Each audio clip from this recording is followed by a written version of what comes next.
Adventures on our YouTube channel here.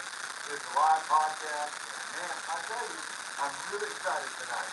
Well, Brian Nguyen is back tonight. And Brian is absolutely, Brian is absolutely a fantastic, fabulous source of information. But Brian, man, you bring me so many great guests tonight.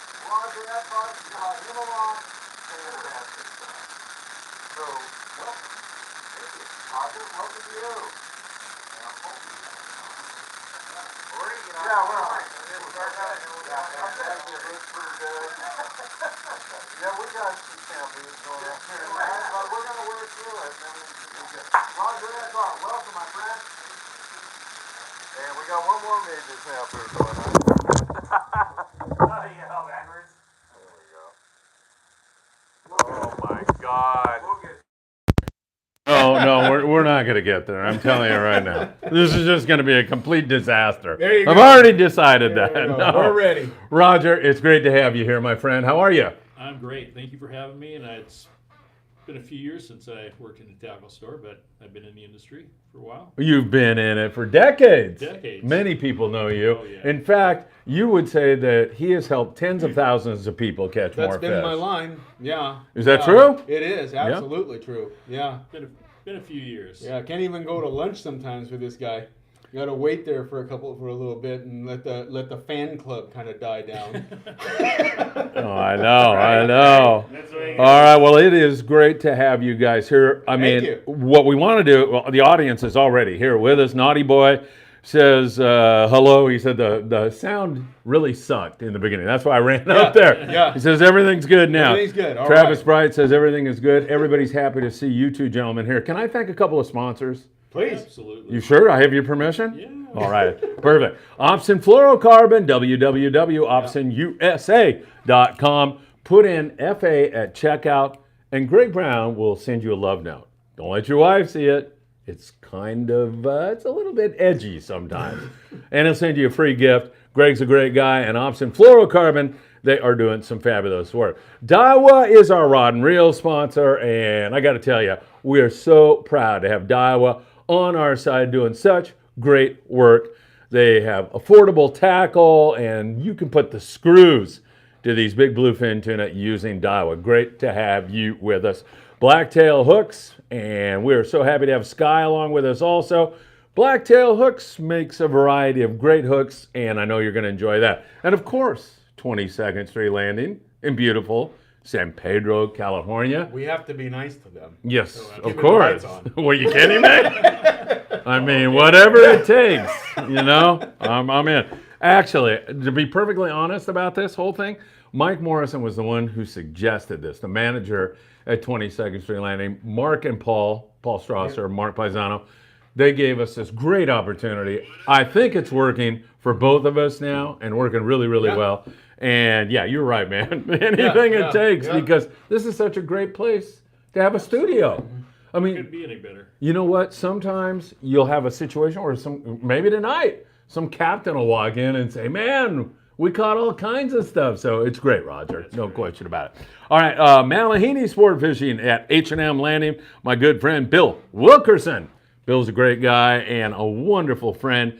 You won't get it any better than fishing on the Malahini. And Sam De La Torre. Who? I don't know. Get a little shady fella. Where is Sam? Where is He's this? fishing. I actually called him twice. You did? Did he answer? He's fishing. He is fishing, right? No. I thought he blew me off today No. because No. we wanted to do a Wahoo fishing tackle tip. Yeah. And we got to do it on a boat down here. And no return call from Sam, so I was a little disappointed. Yep. Yeah, I saw somebody put a On post Facebook, up. yep. Yeah, I thought I saw that. Big Fish Bait and Tackle in the beautiful city of Seal Beach, California, right down the block from my beach morning briefings, like a mile down the block.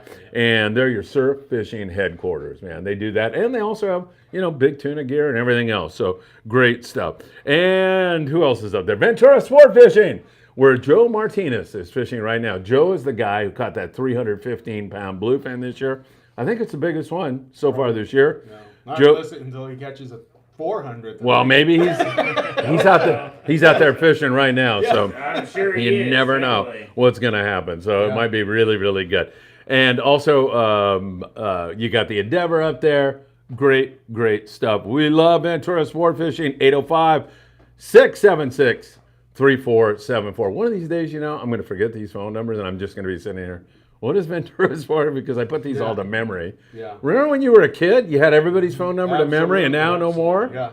I still remember my grandmother's phone number. Yeah. 328-1285. Or just write it down in your Thomas guide. Yeah, exactly. Now we're dating ourselves. Also, the morning briefing. Every morning we bring you the very latest on sport fishing. Had 5 days ago. 10,000 people watch it a few weeks ago. That is really building into something. Super important. I listened to it the other day, and I was doing dishes, but you were giving tackle suggestions. I mean, and I think you're doing it regularly, of course, or all the time. But Yeah, I copy you. It's huge. I Yeah. mean, because I looking at some of the reports, you just don't know sometimes. But you're doing a great job on that, and people, I would recommend you listen to it every morning, just because it's good info. I love you. That $20 bill I slipped you really paid off because you don't believe any of that. Nope. Come on. 40 next time. Yeah, right. Yeah, exactly. And Taco Chronicles magazine, another magazine worth reading for sure, right? Have you ever read that magazine? Mm-hmm. Sean Arnold's magazine. A little bit, huh? Just a little Sean's bit. going to be upset with you. We've been giving out, I don't know how many years I gave to stuff out in my stores. So I'll tell you a funny story. My wife doesn't speak any English. She's from Costa Rica, and she was at the booth, Fred Hall, with me all the time. And Sean Arnold walked up one time, and I'm going, Ruth, this guy does a revista, a magazine, and so he comes over to explain to her. I go, how's your Spanish? And he goes, it's not so good. And he takes the magazine, and he looks at her, and he goes, para el baño, like toilet paper. Yeah, right. Toilet paper. So that's been a running joke with Sean and I for many, many, many years. So good stuff. All right, what the hell is going on? When I was a kid, I said, I don't want to get a captain's license in this business because I can see how lousy fishing is now, and it's only going to get worse. Once again, I was so prophetic. I nailed it. I have never seen fishing. So good. This is a throwback to 100 years ago. So What you used to read about Zane Grey and everything. What is going on? That's just, We're lucky. Yeah? lucky. Are we lucky, or is it the management of the resource? Is it banning the seiners? Maybe they're following all these tankers in. There's something going on, right? Something very Yeah. God, it's incredible. I'm looking up at the board there. Thunderbird had bluefin tuna limits. He had fished 180 pounds. We had one boat, I think it was the Daiwa Pacific, with fish to 220 pounds. And this is just becoming commonplace. Like, oh, okay. You're coming home, I don't know. Coming It shouldn't. home off a day and a half with bluefin fillets, yellowfin fillets, dorado fillets, and yellowtail fillets. I mean, wow. Yeah. It's absolutely incredible. Most of my fishing is long range fishing. Yeah. We're out 16 days out thinking, I wish we were over here catching. I know, right? All the guys are crying, let's go back. Yeah. Let's go to San Clemente Island. That's exactly what's on my mind all the time. Yeah, you're on long range boats a lot. So I always thought that it would be the opposite. Like, what are we doing at San Clemente Island? But you're big game hunters, and that's where the big game is, right? If that's the case, that's where you got to go. Yeah. That's where the guys want to go. Yeah. They want to go where the fish are. It doesn't matter about whether we're at Lejos Rocks or Hurricane Bank or Catalina or Clemente. Yeah. We want to be where the big fish are. Yes, It definitely. doesn't matter where it's at. Folks, as you're listening to these two knowledgeable gentlemen, and I use that term loosely, fire some questions in. This is a unique opportunity. There's not a question that you can ask that these guys can't answer and give you an edge on your next fishing trip. I sincerely mean that. You guys are top notch on that. Appreciate that. Your knowledge Thanks. is way beyond mine. Because I don't know the numbers of the rods and all. I get all screwed up on all that stuff. So I have a hard time with that. Native Sun the other day, 37 Dorado right out front here. I wanted to mention that. The Marlin bite is pretty darn good here. That's going good. I want to say hello to Mario Garit.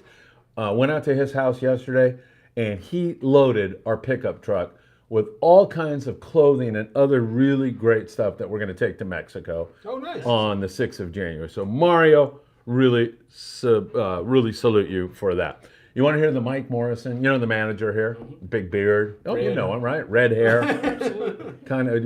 How would you describe him? Crazy? He looks kind of crazy, but Yeah, he very definitely nice is. guy. Yeah. All right, Mike Morrison. He has a theory. All the Dorado that are up there off Washington and Oregon, they're gonna have to go home.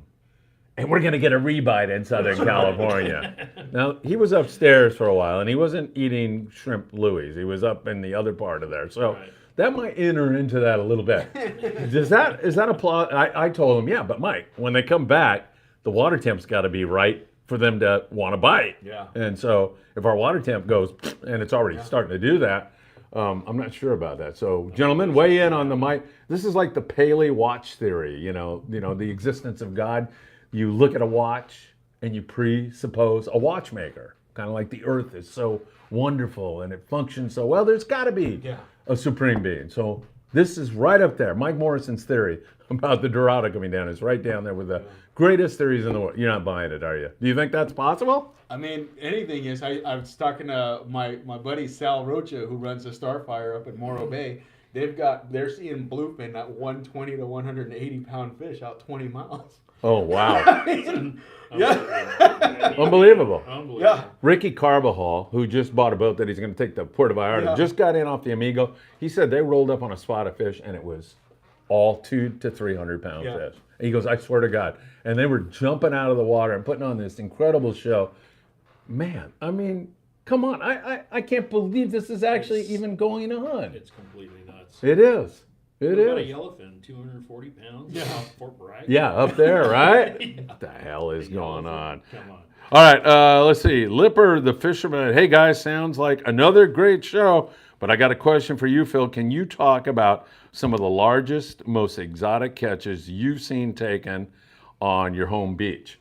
I would say, well, you know, every once in a while, this is not really that exotic, but sometimes you go down there and you got a half hour to kill, and you go, you know, maybe I'll catch a corvina or a yellowfin croaker, or if I get lucky, a halibut. Right. And then you hook a 200-pound bat ray. Well, there you go. And you're on a freaking bat ray. I mean, you're getting your step count up, and you're on the thing for an hour and a half, and it can be brutal. So definitely that. Big leopard sharks for sure. Nice halibut. Probably the best catch that I ever made was a yellowfin croaker that measured just under 22 inches. That's a good one. That's the same size.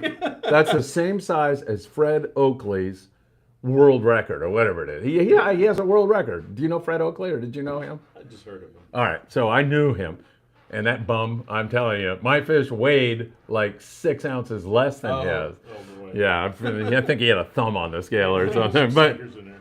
I mean, it was when I caught it, it looked like a red drum, or it looked like one of those fish. And I said, I never ever get videotape fishing. I'm always videotaping everybody else. Exactly. So I hung this fish and immediately turned to my son Philip and I go, Philip, videotape me. This is a nice fish. I don't know what it is, but it's, and so he did actually. So we had the videotape, we took it to Big Fish, and then my kids are like, Dad, this is, you know, your chance at fame. Let's, you know, submit it to blah, blah, blah. So we started trying to get a certified scale, tried to jump through a few hoops, and I ended up going to the Cambodian donut place where I get donuts, and I said, hey, would you guys like that? Oh my God, yes. All right, good. I'm over this, you know. 2 hours of that nonsense, and I was totally over it. So crazy stuff. All right. Albert Pont says, good evening to you guys. Boy, we got a lot of questions coming in, boys, and a lot of people watching this show. Tommy Wong. What's Roger from Tommy Wong? Does that make any sense to you guys? I Okay. don't know. I remember Tommy Wong. You remember him? Yeah, he was one of my customers. Oh, well, maybe that's him. I think It it's the is same- Tommy Wong. He's saying, what's up to you? There you go. Hey, Tommy. What's up, Roger? All right. For about 5-6 years. Scott What's up with Buchert. Oh, sorry. Scott Buchert says, would I use 40 or 50 pound on a Speedmaster 11? 11. They don't. It's a. What? It's a 12. 12. All right. Well, I think Scott, 11 would be the Roman numeral. he that might they have. would Oh, there you actually- go. All right, you missed I it. do dirty Go ones, ahead. So. If it's a 12, both will work. Both will work. Yeah. Definitely. 40 Depending or on, you 50. can throw a lot I of used iron. it 40. So he's I going to used be it on the 40, Grande 50, so. tomorrow, and he's fishing like 25 to 50-pound bluefin. I'd go Yeah, 50. 4. Go 50. 50 on the jig, 40 Yep. on the bait. 50 on the jig, 40 on the bait. There you go. Dan Smith, Dorado are bigger eaters than me. I guess he's a big eater. If they do, if they do come back down the line, they will have to eat to make the trip. We could get a good rebite. Let's hope we do. Those things grow so fast, too. Tackle They do. recommendation from Aaron. He was Like double recommending in size? 17-pound Opson. Really? Fluoro, yeah. Oh, Yeah, good. that was, I've never- yesterday. That's great, yeah. Yeah, yeah. Fantastic. See that. All right, Scott Buchert said California Dawn got 3 bluefin tuna in Northern California. This craziness is continuing, right? Good evening, gentlemen. Still processing fish from his overnight trip. He went out with his son Ethan. They had a great trip. You know, that is something about fishing that I know you've experienced already. Yeah. But Roger, I think we underestimate how important it is to the family kind of unit, kind of doing things together.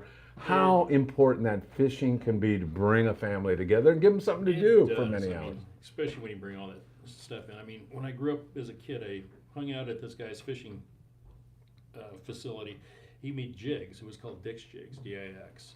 And every time we'd get a bunch of fish, we'd go there, and the whole family would just crowd around, maybe sometimes 2 or 3 families, and we'd all start chopping the fish up, filleting them, packaging them, cooking them, smoking them, and it was just a big family get-together for like an all-day event. How did you get into fishing? Years ago, I used to ride my bike to like El Dorado Park, Seal Beach. I mean, Lake did Lake. you just did that on your own, or did Kinda somebody did it on introduce? my own, but Yeah. my dad started me fishing. My dad wasn't a big fisherman. He loved to fish in the harbor for piling perch, and he loved to fish at the water tower down in Sunset Beach. Oh, shoot, that's right down. He That's was where a I surf hang fisherman, out. and that's where I basically started. Oh, you did. Yeah, So you're into surf fishing? yeah, big time. You know, so many people, they go out and they have a bad experience Mm-hmm. surf fishing, and then they're done with it. And once you get it down, I think it's It's what? excellent. Yeah, right? It's in between stream fishing and ocean fishing, and you get your feet in the sand, you get your feet a little bit wet, but you got a variety of fish to Sun catch. in your face. And if you're fishing light tackle, it's a lot of fun. You don't have to deal with the bait so much, unless you're catching sand crabs, putting them on. But the little grubs and what have you, you can fish all day and not even get your hands stinky. Yeah, Other and, than to fish and catch. and you say you can fish all day. You can also fish for an hour or two and go to work, And go to work. right? Absolutely. That's what I love about it, and it's affordable. I mean, these are trying economic times for many families, Find some free parking and get out there. right? Yeah, Yeah. because I mean, some of these trips I look at, and you look at a 2-day trip, for example. What's that cost nowadays? I saw a couple of trips at $900 for 2.5. So, So I mean, Dad wants to take his 2 kids fishing yeah, for a 2-day trip. We're talking over 3 G's, Yeah. aren't we? It's a lot of money. yeah. Yeah. Or Dad can Or- say, Let's go let's surf. hit the surf. And you know, both those, I'm not disparaging No. the 2-day No. trip by any means. I'm just saying there is a segment of the population who Yeah, on a can, budget. yeah, on a budget, and they Yeah. can still get the Yeah. fishing fix by doing that. Pay for lunch, maybe some parking. Yeah, right. So you got in, I mean, the gateway was your dad.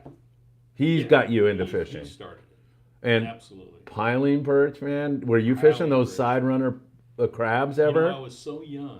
Yeah. We were using knuckle buster reels, I'll tell you this. All I remember is that handle going backwards, and I kept trying to grab it. I was 2 years old, and it was smashing my knuckles, and I was screaming. My dad was laughing at me, and he's trying to put my hand back on that handle, and all I remember is the pain. Oh God, it hurt, right? Yeah. Heck I yeah. was 2 years old. Yeah, You know. yeah. Oh, you going it too? Yeah, 2.5 years Yeah, old. I did too with my son Patrick and Philip.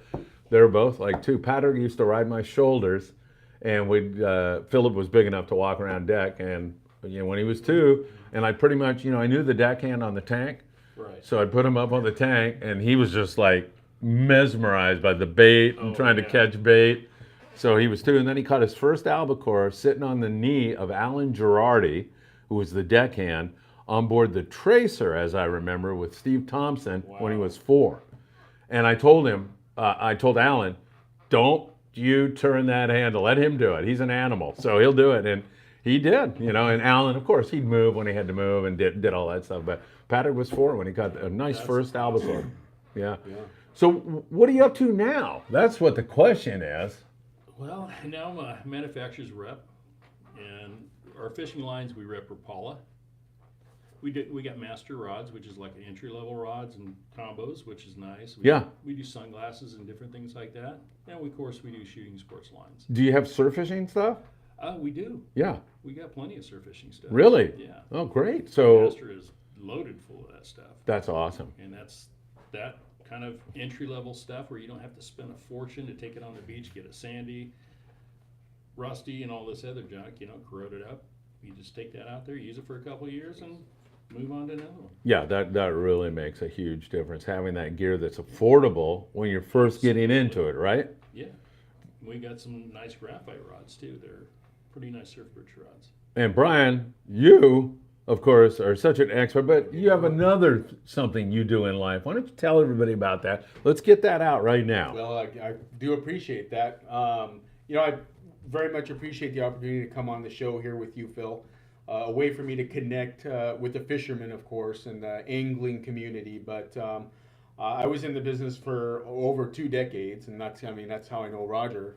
Boy, you guys are old. Yeah, but Not as old as me. I had to at one point in my life when I had started a family, I had to grow up and get a real job. And what I always wanted to do though was try to give back to the fishing community because they did so much for me for 20 plus years. So I go out and I speak at fishing clubs and I try to do these workshops for folks and try to help them get a better experience out on the water. And you came to one of the workshops that I Great. put on for a fishing club. Redondo Rod and Reel Redondo Club. Rod and Gun The Club. great And- guys over there. Yeah, but it may be nice. You can agree with me or not. You probably will because I slipped you a 20. But I thought that show or that seminar, that workshop was really good. It was Awesome. Very, very good work. I put a lot of time and thought into that. And something you and I got to do Yeah. is after we did that and we made reference to it, Yeah. people who were not in attendance Yeah. says, "Why don't you videotape Yeah. that? I'd like to see it on video." So Let's do that. So as you can see, that type of clarity that I was able to provide there. It was beautiful. I do the same thing in my full-time job. So what I do, I like to call myself, I'm a professional Medicare benefits advisor. And I work with people to explain to them their benefits. It's not about getting them into some plan or anything like that, but explaining their benefits, how to use their benefits, and how to turn their benefits into maybe even a financial tool. And at the end of the day, if we're able to figure out maybe there might be something that suits them better for their needs, that's the most important thing, then we're able to work on that. So I've become kind of their trusted advisor in their healthcare and all things about Medicare. Anyway. And here we go, right? Yeah, we've got just so everybody knows, open enrollment is coming up, or we're in it right now. And if anybody has questions or wants to get a hold of me, or even wants to talk fishing, I answer fishing emails more than I do Medicare emails. But my contact information is right over here. It's www.mhlis.com, and we're going to leave that up for the duration of the show. But I look forward to hearing from you, whether it's fishing reports, fishing questions, tackle, rigging. I got you. And I'm probably going to have that exact conversation with you pretty soon. Now, Absolutely. so October 23rd, everybody, right here at 22nd Street Landing, 8 a.m. until 12 noon, we're celebrating 1 million views on the Yep. Friedman Adventures channel. And I hope you can show for that. I hope so. Yeah, because Hopefully I won't be out of town. yeah, and you're going to be here, right? I'm there. And I so will be there. people can ask you any fishing related People can, question. yeah, and they can get a photo with you. And well, I don't know if you want to do that. Yeah, but, I and, mean, you can, if you'd like, I can even share with people like my the fishing workshops that I do. They're not expert workshops. I don't ever profess to be an expert on anything. But what I really want to do, and I think Phil, again, you can agree, We don't want there to be that guy coming on the boat. If we can minimize that, meaning the guy that tangles everybody up. When we did that section at the workshop about the boat drifting, Yes. a lot of folks, you were surprised. Like some folks don't get, they know the fish with the wind in their face when they're fly line and drifting, right? Yeah, right. But they really don't understand why. And so when we point that out, it kind of like Clicks. Oh, yeah. Right. It all makes sense. Yeah, so if we can kind of minimize that guy coming on, I think I'll be a good friend to a lot of the captains anyway. Yeah, really. I know exactly what you mean. Yeah. Yeah, because those guys, unfortunately, they really kind of get picked on too once in a while, right? They do, and I don't. That's one of the things that Roger and I talk about. You and I talk about. We need to do a lot more promoting of fishing, and by promoting it, I want to take it upon myself, to try to help people and get them in the know anyway. It doesn't guarantee you're going to catch anything if you listen to what I say, but you know what? It'll put you in a pretty good position to be able to do so. Awesome. Yeah. All right, so let's get back to some questions. Do you guys know anything about the Wahoo bite? There's DJB's got a 7-day trip coming up in 2 weeks. I don't know anything about the Wahoo bite. I talked to the Royal Star last night, and they went down to Punta Canoas and limited out on Yellowtail, and then, like you said, boom! Right up there to Catalina, Right. Clemente, fishing those big bluefin at night. I forget what Diego said. They had like 20 last night, something like that. I've been following the Wahoo for a couple of weeks. Yeah, I know. It's like, wow, man. Somebody had a hit on that, though. I suppose down around Alejos or Yeah, I would somewhere. say Alejos. Right. A little bit on the ridge. Yeah. The 23. It's that time of year, right? The Thetis Bank. Yeah, they have been catching them down there. Yeah. But for the past 2 weeks, I don't know what the counts have been. Yeah. It's always one of those on The Wahoo. RP's on their way down there right now. Oh, they are. They're Okay. actually on a 10-day. Left Saturday. They went to Catalina, between Catalina and the Osborne, and they got over 100 bluefin over Jeez. over 200, up to over 200 pounds. That's So, amazing. Over 200. Shoot, what are we doing here, brother? Yeah, I know. 100 Stuck in- over 2. Scott Buchert is back again. James Smith and crew provide an image you almost never see. Big bluefin and the Golden Gate Bridge. Yeah, Wow. I saw that. If trolling the max is trolling the max the ticket? You have an alternative to the max, don't yeah, you? We do. We do. What is it? So The only- one of the people you represent is Rapala, right? Rapala. So And I still want to say Rapala because I was, it's American. when I name, was a it's kid. Rapala, but yeah. Well, let's show the Lori difference to. Rapala used to correct everybody all the time and scold them. I know exactly. I say Rapala. I say Yeah, Rapala. exactly. Hey, man, Yeah. freshwater. So anyway, Rapala, you have an alternative, right? We have an alternative, and the alternative is this new X-Rap Magnum Extreme. Nice. It looks about like a 30 size Rapala with a little bit shorter bill, but it's a high speed bill. It'll troll up to 15 knots. Yeah. And it's been catching 15 bluefin up. knots. Yeah, it's been used in Australia for 5 years. Guys have been pulling them off the internet and fishing them over here for these bluefin, and they've caught a number of them, even up over 200 pounds on this lure. So Oh my God. this is going to be the alternative to the Mad Mac. I know wouldn't my even- yeah. buddy, Forget alternative. my buddy Hightower It's is going to be happy to hear that. But, repertoire. Yeah, I know. but they're killing the market right now. And are they available now in SoCal? Oh, the Mad Macs? No, Oh, these. No, unless you buy them on the internet from overseas. These will be available February 1st. February 1st. I'm writing orders as we speak to all our local tackle stores. Did you Put get it in Sam the De La office. Torre yet? Sam's on a fishing trip. I know. Well, we need it for us, damn it. He does know about him, and I'm going to write his order probably tomorrow afternoon when he gets home. Oh, does he get home tomorrow? He gets home in the morning. All right, perfect. But you got his schedule down. I wish I did. What boat's he on? I didn't even Yeah. ask. That Yeah. ain't- You went fishing. No. Yeah, I saw him with a balloon on some. Is that the photo you saw? He had a balloon and he was ready to put a flyer back there. it No, looked like. not I that didn't- one. you know, Yeah. I talked Yeah. to him last week. He He told would me do that. Exactly. that All right. happens with age. AK the Sack, the crew on the Voyager are great for families.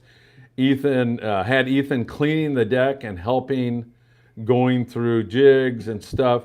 Left Ethan with like a kid in a candy store. Yeah, I mean, I remember the first time that somebody on a boat said, "Hey kid, would you like to scrub the boat?" And, would I like to? Man, this is like a dream come true. You mean I'm like part of the you guys? Oh yeah, sure, kid.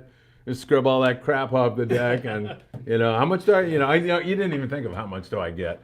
Yeah. That was like Just- elevating you to. It was elevating. Yeah, right. Yeah. And It's the like deck privilege. and the deckhand is like, Look I at got me, some I'm schmuck part that's of the cleaned the crew, boat. Yeah. Did you I- deck on boats or? I decked a little bit. I pinheaded a lot. Uh-huh. I worked in a tackle store at the age of 12, Oh shoot. and on the weekends I would pinhead, and then I started working as a deckhand a little bit, and I worked commercial boats too. Oh, you did. Yeah. What kind of commercial fishing did you do? Albacore, I jig knew boat, it. I knew you'd say and that. longline rock cod. During the winter when there was no albacore, we'd longline. Where'd you fish? We fished. I fished right out of here out of Fish Harbor, and we'd go up and fish Channel Island. Oh, you did? All the way to Point Conception. Fish Cherry Bank and. Cherry Bank. We fished a lot up Rosa Flats, up by Point Conception, different places like that. Yeah. So everywhere in between that we could find a good area. 100 hook ganyons, 2 cinder blocks, Yeah, me 3 too. floats. Yep. You know. You remember pulling those things and then feeling like, oh man, we're sharked. Oh yeah. You remember that? I was on such a small boat. It'd pull the boat down in the back of the water. Oh, my Sometimes God. there'd be 6 inches of water in the back deck if it was a big load. I ran a little boat out of Redondo doing that same stuff. Well, we'd rod and reeled a lot too with 50, 75 hooks like that, but those are freaking fun days, weren't they? Fun days. Yeah. To see that fish float like that, It's unbelievable. it's unbelievable. We were catching cows one day, and these cows were ranging 20 to 40 pounds. 3 cinder blocks, 100 hooks, Floating. and all of a sudden you get to about 250 feet from the surface, and the spool can't, hydraulic Yeah. spool can't keep up. Exactly. And all of a sudden these things come floating, bump, bump, bump, bump, just look like a bunch of orange balloons, probably 50 in a row. I know. It's amazing, It's man. amazing. Did you ever experience that? No, right? It was before your time? Yes. No, You're too young? Yeah. Yeah.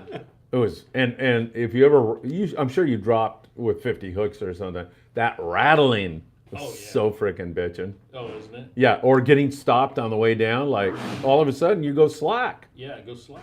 Yeah, it was The whole really. school of fish jumps. I know, especially like chili peppers, what Chili they hang up peppers, higher. reds, Yeah, sometimes awesome. the bacach, you know. And I get the feeling, well, nobody fishes Cherry Bank anymore. It's got to be like Yeah, as they can't. good as it ever has been, right? Absolutely. I would love to drop out there. Yeah. I would love to take a look at that. No, just some slow pitch. So, when you are these Rapalas now, have they tried them on these bluefin? Have you had anybody give them a try? These high-speed lures, Yeah. they have been tried. Oh, they By have. the guys who are buying them on the internet from Australia. Okay. Because they've been in Australia for over Yeah. 5 years. Yeah. That's one thing about big companies like this. They'll market stuff out of the country, and you'll never even know about it. Not Yeah. even the reps. Yeah. And all of a sudden, somebody finds them on the internet and goes, "Hey, what's this? This is weird. It's a Rapala." So they brought them in, and these guys are killing the fish on them. Brought them to our attention, so we're begging for them to bring them over here. Did- so now we got them convinced. When we were kids, not you, but Rapala was super popular. In Yeah. fact, Super. you'd use them for albacore, right? Yeah. You know Hey, that. Phil, don't do Yeah. that. And you can, Jason, calm down, please. I would fish that for Jason. Chef Jason is here, and he's had a few too many, folks, so I apologize. No, like too many. Yeah. Sorry. So anyway, oh my God. So did the not the popularity, but did they seem to have gone out of fashion a little bit? Now they're coming back strong again. Or am I wrong? Yeah, the old Magnums with the metal bills on them. Yeah. That's the only thing that was pretty much available back then. other Yeah. than like a Rebel or something like that. Right. But the bills would always bend. Bend So you'd out, always bring yep. your duckbill pliers and tune them on the boat. Right. We were To just get them to talking run about like Yeah, it. right. Pairs, yeah. And then- tune it. Some people didn't know how to tune them, right? No, but the deckhands did. You know, They if you crushed the the albacore. smarter guys. Yeah. Yeah. We're always Yeah, crushing jeez. fish.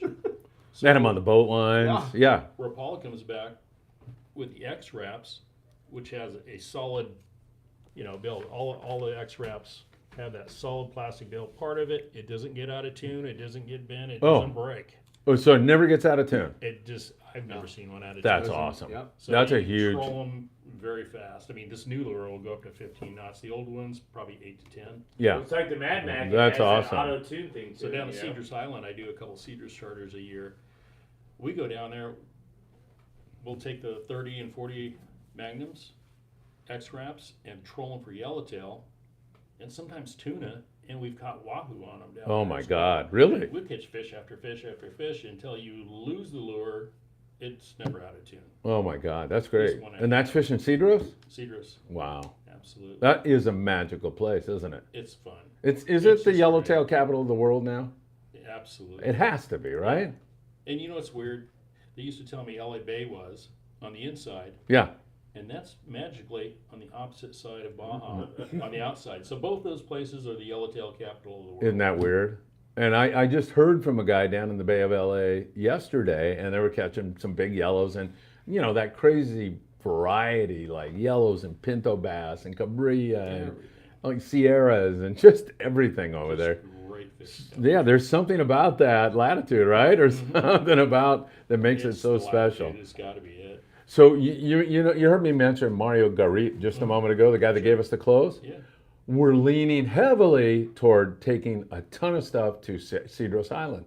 That's where Awesome. because they kind of got hammered during the hurricane. Yeah, and there's a lot of poor people over there. Yes. They How have- many people live on that You know, island? basically in the town, it's about 3,000 people. Okay, But now there's the salt, what we call the salt mine there. the salt mine area. That's another city in itself. With Yeah. all the workers over there. Yeah. Mixed workers from the Mexican people on the island to a lot of foreigners. Yeah. But that's like another 1,500. Oh, okay. Up to, but they come and go. And what is the level of poverty there? Is it pretty high for so many of the people? I would Yeah, think, it is, right? It is. Yeah. I mean, Sounds like a good place to go to with all run a this stuff. ponga out of the sport fishing fleet, you're like some of the kings on the island. Oh, of course. Yeah. I would The think. kings. Yeah. The other guys who are kings on the island are like the richer Hispanic people that come in with money and build a nice house. I live on the island, and I'm going to start a small business over here. Right. And they employ people over there. Yeah, yeah. Sounds like we're heading in the right direction then, Yeah. right? Yeah. Diego Nuno, do you know him on the Royal Star? He's a deckhand. I've heard of Diego. He's born on Cedros Island. So I'm working with him because I can tell his Absolutely. heart wants us to go there. And I love Diego, and he's a good guy. So pretty sure the only thing that would prohibit it is the logistical problem of getting it down there. But I think we've jumped Yeah, those that's- hurdles that's and the we're biggest good. thing is getting stuff onto the island, because I know my resort that I work with, they always want me to bring down a bunch of stuff, but we have to figure out how to get it there. Yeah. It's So the hardest. I'm not going to say what and how, but I am going to tell you we have a plan, Yeah. and it's a good plan, and I think it's going to work. And then when it's all over with, and we filmed it, then we'll divulge exactly how all that stuff got down there. But I think we've got this figured out, Roger. And it seems like you are a person who'd be like 100%. You just seem like a good guy who'd be. You fish in Mexico. You see that poverty sometimes. Absolutely. You want to give back. When I was a kid, I worked for this Dick's jig guy. He would go down to Bay of LA every year, 3 times a year for 2 to 3 weeks at a time. And the first thing he did, packed all his food and all his water and all his lures and what have you, and then he would stuff his truck and his boat full of clothes and anything those people Awesome. could use down there. He would take it down there, and when he pulled into town, the whole town came running to him. Yeah, I know. I know. It They gets knew crazy. exactly what he had with them. All right, Jeff Yeomans from the 540 Slingers Club says October 23rd sounds awesome. He'll be here. He'll bring a bunch of his guys. Jeff, can't wait to see you here. Israel de la Cruz, the Rapala was the jig. The Pongas in Ensenada were catching their fish before Mad Max showed up. And so, Right.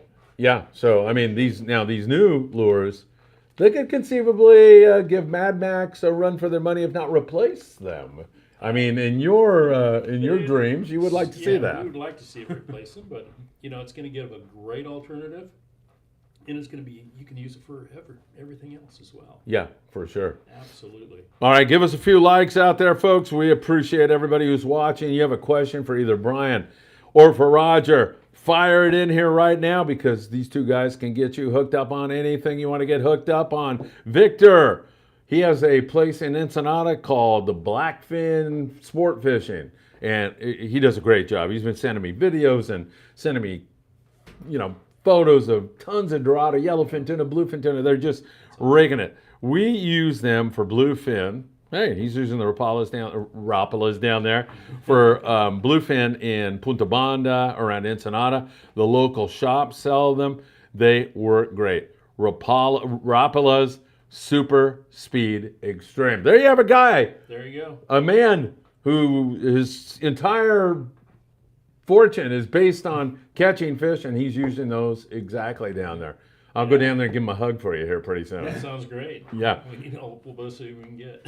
And so 15 knots you control. 15 knots. You know what the beauty of that is, besides getting bit at that speed, but covering ground. Absolutely. Covering more ground That's quicker. the key with this. Yeah. Is covering ground. Yeah, because- Getting the fish to chase it a little bit faster. Yeah. I mean, you only have so many hours when you're out in the grounds to catch fish, and if you're going 8 knots instead of 15, Yeah. you're not going to cover enough ground. You're not going to Twice as much stumble ground. into, right? Absolutely. Yeah. So how do you set those jigs? Where do you put them? How far back? I would. You know what? Most of these guys are trolling for these bluefin out, starting at 100 Yeah, they're yards, way out there. 150 yards, I know. and even 200 yards back. Yeah. Why? I guess the boat freaks them out. The boat freaks them out. I think Yeah. the bigger fish are boat shy. They're not as eager of eaters as their cousin, the yellowfin, are. Yeah, no kidding. So I mean, Or albacore. Yeah, I know it's at least 100 yards back there, and the guys are. I mean, sometimes they're getting smoked. The private boaters, anyway. So really, like a 50 size reel Yeah. is really recommended because it holds enough line. At least a 30 wide, Yeah. filled with 130-pound Spectra. You know, you want at least 600 yards on the Yeah. reel. Now you look at where You get these. 200 yards out, you got to have at least 400 yards of back. I know, and man, you look at like these spreader bars. How far back? Yeah. It's unbelievable. I mean, you're looking like, what is that, man? Is that breaking fish? And then you look like 2 miles that way. Oh wait, I think that's a spreader bar that guy's dragging. Exactly. They put them so far back, huh? They do. Just hopefully nobody runs across. I them know, and man. cuts I them know. off. Gets decapitated or. Yeah, there goes their spreader bar. Yeah, really. Dan Smith. All right, question for both: is it better to the with the Rapala to tie direct or use swivel and clip? Any one of you are both? Do you have opposing views? We'll see. I like this. I like the swivel, but I know Rapala has that Rapala knot. I mean, I'm sure that there's ways that you can improve upon that for what we do, and for fish and bluefin. But I like to have another ring, I guess, if you want to say it that way, with a clip or something. My way of looking at it, you got a ring on there already. I like to tie direct or crimp onto it. Whether you crimp, you're using wire, you could be using mono, you could be using fluorocarbon. Yeah. And then if I want to swivel, I'm running a short leader, probably 2.5 feet, maybe 3 foot tops, and then I run a very small, like a high performance swivel. Yeah. Just so it keeps the water drag. You don't want an air bubble on that, because if you get an air bubble on there, if you're trolling in like a Wahoo area or even bluefin, that air bubble actually looks like a bait fish, because it might stretch out 3-4 inches long, and they'll go up and hit that. Yeah. And if it's a Wahoo, You're done. well, yeah. Isn't that true? Like for years, when we were rigging Marauders and stuff, everybody thought use black swivels. Right. Remember that? And Right. then we figured it out. It wasn't the color. Right. It's It was that the air air bubble. Exactly. Yeah. Right. That is so interesting to. I feel if you put too much apparatus up by that bill, it's going to throw that water. It's not going to divert right where that lure might not work properly. Boys, you got a lot of people asking questions. They're loving you too, as always. It's so good to have you here. You haven't heard us fight yet, huh? Yeah. Oh, are you gonna fight? Oh, that'll make for some good. That'll get my my YouTube views up for sure. I have a question for you. Everybody's talking about when you're rigging a knife jig or a flat fall fishing no less than 200 pound. Why don't? What is wrong with wiring those jigs? Would that not work, or would that work? Roger, this is a good question for It you. works, and I've talked to some guys who caught fish that way. I think most guys are scared of it. But do you think that bluefin are less likely to chew through the wire as opposed to 200-pound mono? Yeah, I think the wire would even be better. Right? Yeah, I believe it's better. There's, like I said, a few guys that I know that actually use it and love it. Yeah. But everybody else is kind of scared of the fact, well, the bluefin won't hit it. Well, it's the middle of the night. Look what they're eating. They're eating sinkers with hooks on them right now. That's so true. Oh, yeah. So wire. Would you? So I would use wire. I wouldn't hesitate to use wire at all. Have you done it before? I haven't personally. Yeah. But I've watched it happen a few times. Even on my trips, I've watched a guy or two use it. and it works. We've got another guy, the man with the palomitas. Do you speak any Spanish? You know what palomitas are? No.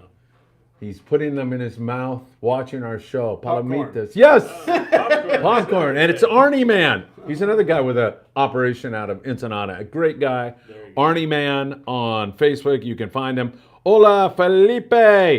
I hope you are well. Very good fishing for Dorado and Yellowfin near Islas Todos Santos. So they got it rocking down there, man. Good fishing. And close to the islands there. So that's bitching, man. I mean, really nice. that's right out their back door there. They've had phenomenal fishing You don't there. have to burn up all that fuel. I know. You know, Roger and Brian, I remember as a kid driving down to Laredo. I was 17 when I made my first drive down there. My parents said, good luck, you know. Doubled the life insurance on my brother and I, and we made it back somehow. But I remember just thinking to myself, fishing's good up here, but man, I mean, Laredo and Cabo and all those there. Now, it's as good in Ensenada as you could imagine.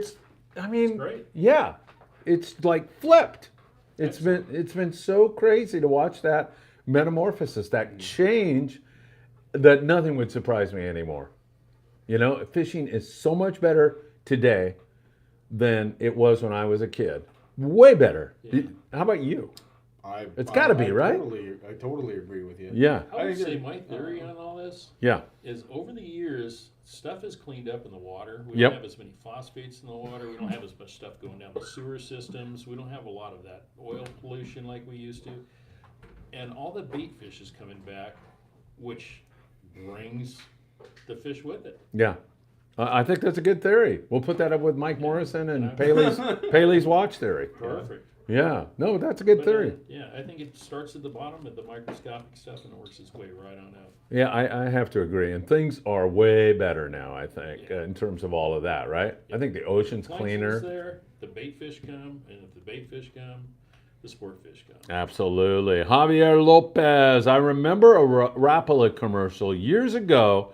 They showed people from all over the world. You remember that? People catching fish from all over the world, or I believe so. Yeah. catching fish, and Wouldn't they be all. surprised. Oh, Saturday. he said, and everybody from all over the world pronounced it differently. Yeah. Oh, So I guess they were making fun of. I mean, or having a I good. think that's what I remember of the commercial. Yeah, for sure. All right, DJB. What depth do the Rapalas, here I go again, run compared to the Mad Max? So the Mad Max, I believe they run just like a Marauder does. It's right on the surface, basically a couple feet underneath, 2 or 3 feet maybe. Yeah. Where these Rapalas, especially this new Extreme, That big old bill. this bill will run 8 feet. That's what they say the maximum depth is. Yeah. Which will get you the speed. Now, Yeah. if it was the regular 30 or 40, what they're saying is it will run up to 30 feet or up to 40 feet. And that would drag down where you'd have so much pressure you could not troll that fast. Yeah, exactly. Could you imagine a little 12-foot skiff pulling that thing at 15 man. knots? Yeah. It's like the tail wagging the dog. Yeah. And then getting bit with a lock drag. Oh my God, right? The big guy holding the little guy by the hair. Yeah. Totally.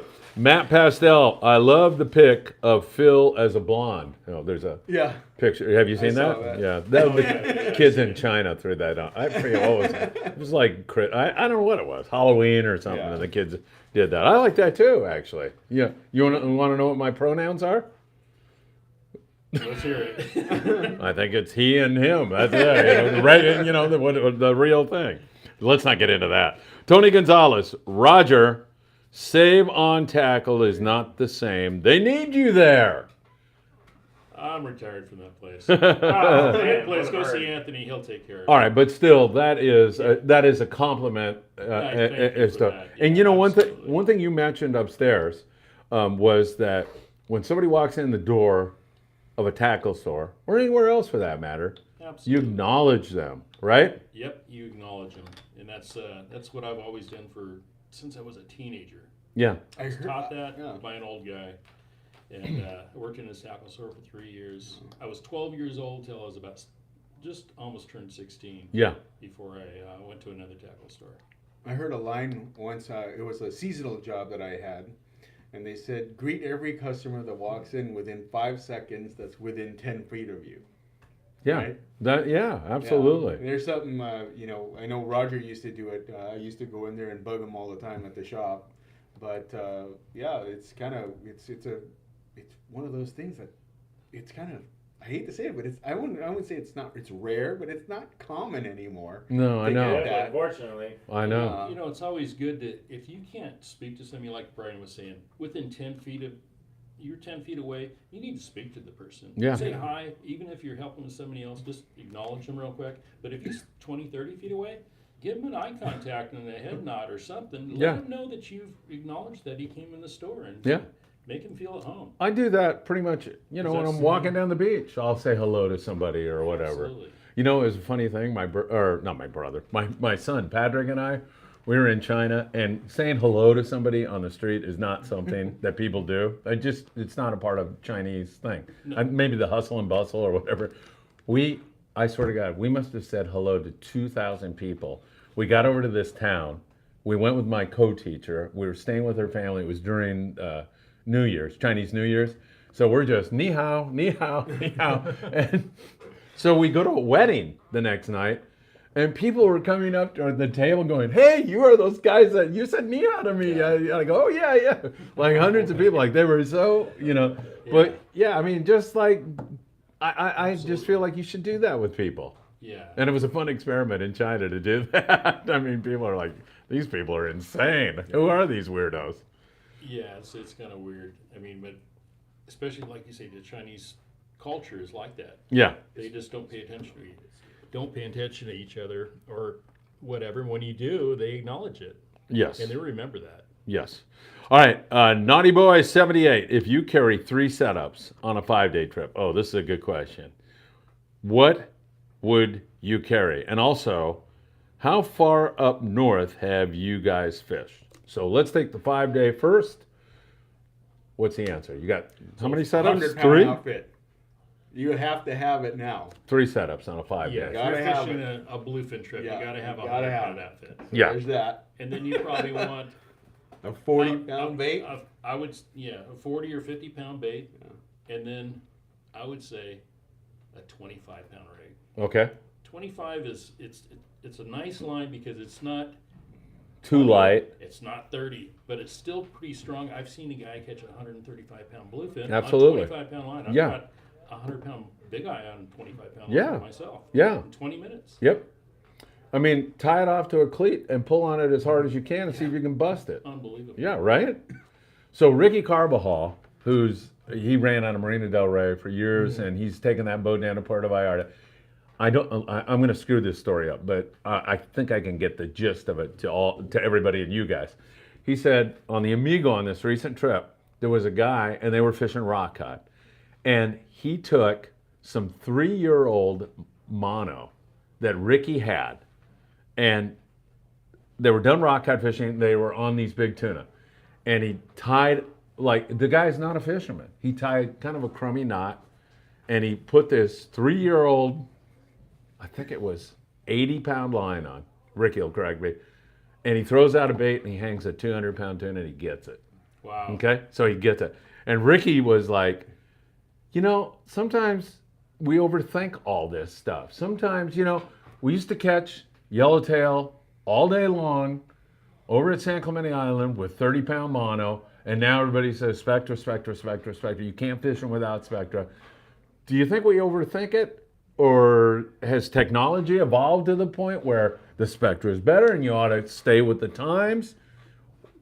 What's the answer? I think what it is, I mean, for years we fished mono. We caught tons of fish in mono. Yeah. Then we switched to Spectra. It took us a long time to make that jump. You get so used to what you're fishing that the other thing seems to be foreign anymore. Even if you are in the Spectra now, you don't want to go back and fish in mono. You're kind of scared of it because, hey, I don't know how to react to that anymore. Right. The stories of the backlashes. I find that backlashes with Spectra actually pick out easier than mono, as long as it doesn't cinch, because either of them that cinches down really tight, you're in trouble.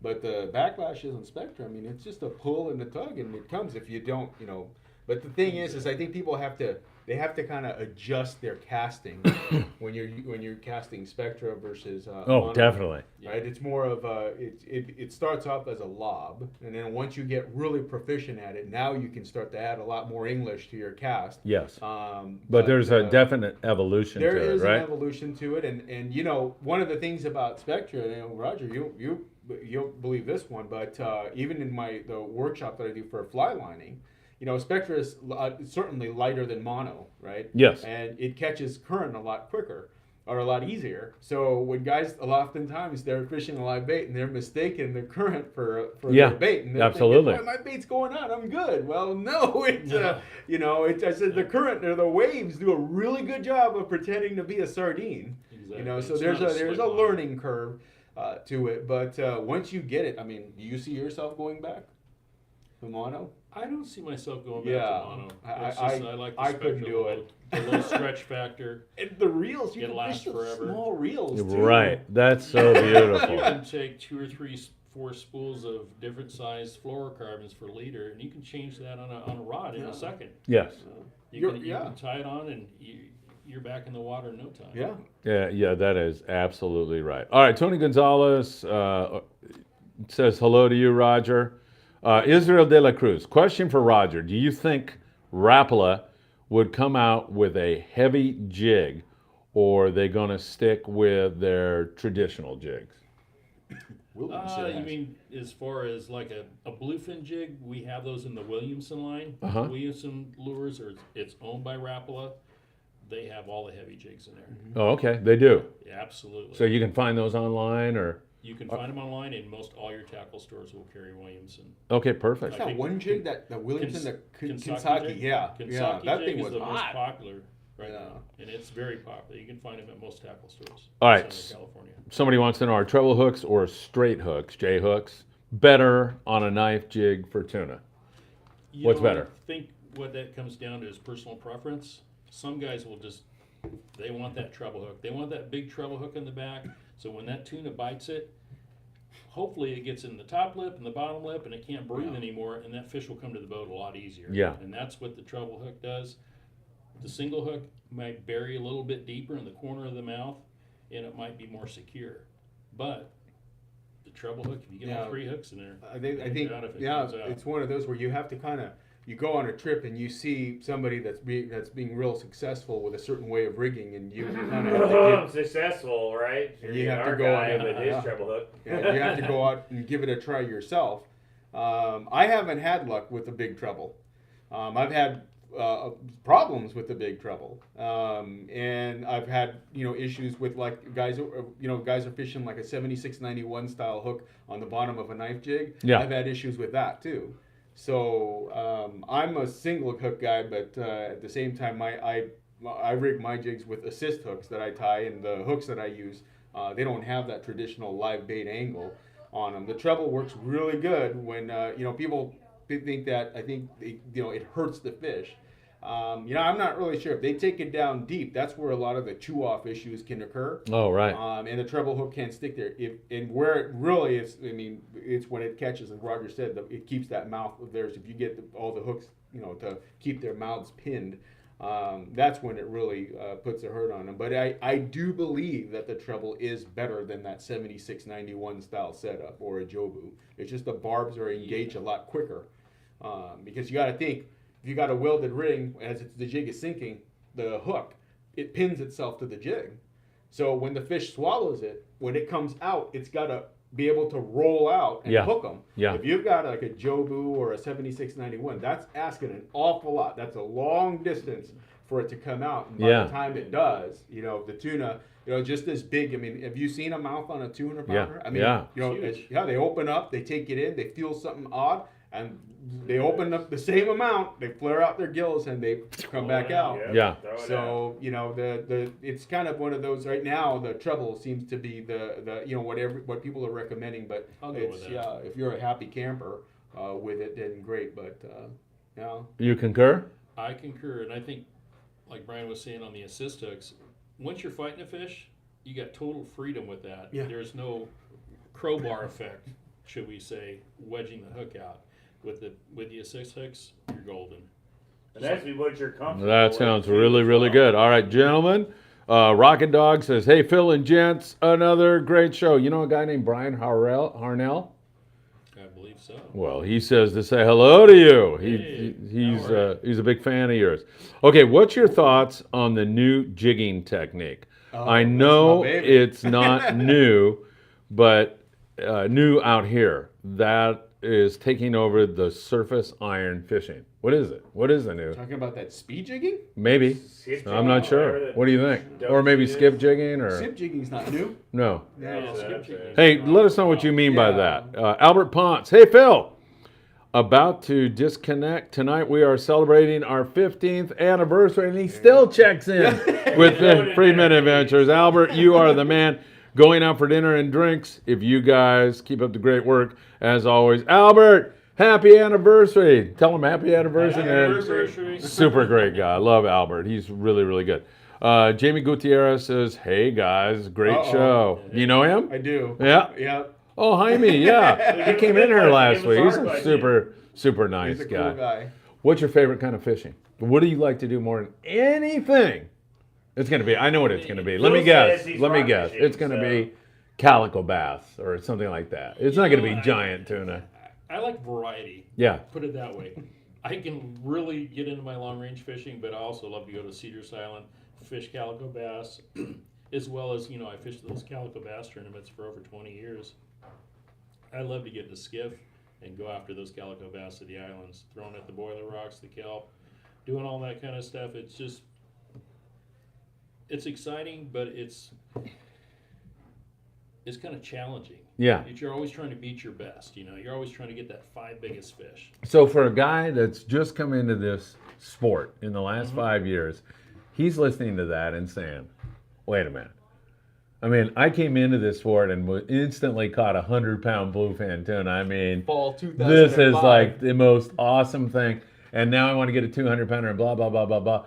I mean, that's why I'm in this sport. And then you're talking about a fish that might get to be, if you're lucky, 10 pounds. Yeah, 10 pounds. Yeah, right? if you get a 10 pound. I mean, you can get a bigger one, but It's just two different worlds. yeah. Explain. Can you? I think it's kind of like eating food or something. You can get that big old steak and just grind down on that, or you can have the smallest little hors d'oeuvre and enjoy that too. Well, how about this one? I got an explanation for that, if I may. Please. Calico bass fishing it's a very proactive fishery. You're always doing something, whether you're casting a plastic, casting a lure. It's testing your casting ability. It's testing your bait presentation ability. So you're always doing something. Tuna fishing, bluefin fishing, let's just say, I mean, you could be driving around on a 2.5 day the entire day and not have a single fish on the boat. You're not doing anything, right? Right. It just happens to be the glory fish because that's what everybody's Facebook profile picture is, right? I agree. Bluefin. But Or that's, I you're think dropping that's straight down, right. reeling straight back up Yeah. 100 Right. times. I I'm know. like, this is getting boring. Yeah. My arm's getting sore. Yeah, you want to try a new plastic, some new color, signature series, Roger Eckhardt signature series color or something like that? You go for it. I can't help but look at that nighttime blue. I'm not disparaging the nighttime bluefin tuna fishing, but I can't help but look at it and say, this is like rock cod fishing.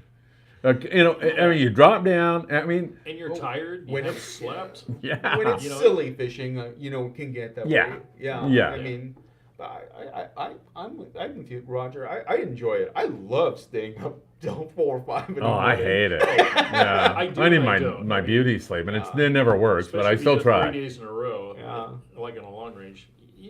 If you haven't slept during the day, you get pretty burnt out. Yeah, I know, right? Exactly. That is so true. But anyway, yeah, that bluefin tuna fishing all night long. Sometimes I watch this because I'm out there with a video camera, and they catch those damn things sometimes so fast because at some point I'm like, I'm out of here. I'm going to bed, but I'm like got one ear. So I'll hear, oh, yeah. And by the time I get out there, they got a 70-pounder on the deck. Yeah. It took the guy 30 seconds. I think they get lost in the dark. I do too. Disorientated, and you can just lead them around by the nose. Nighttime fish are easier, right? I wouldn't, I guess it all depends because there are demon fish out there and there are That's stories true. of that demon fish. Yes. But yeah, for the most part, they're less than 45 minutes. I mean, I just got off a trip a week and a half ago.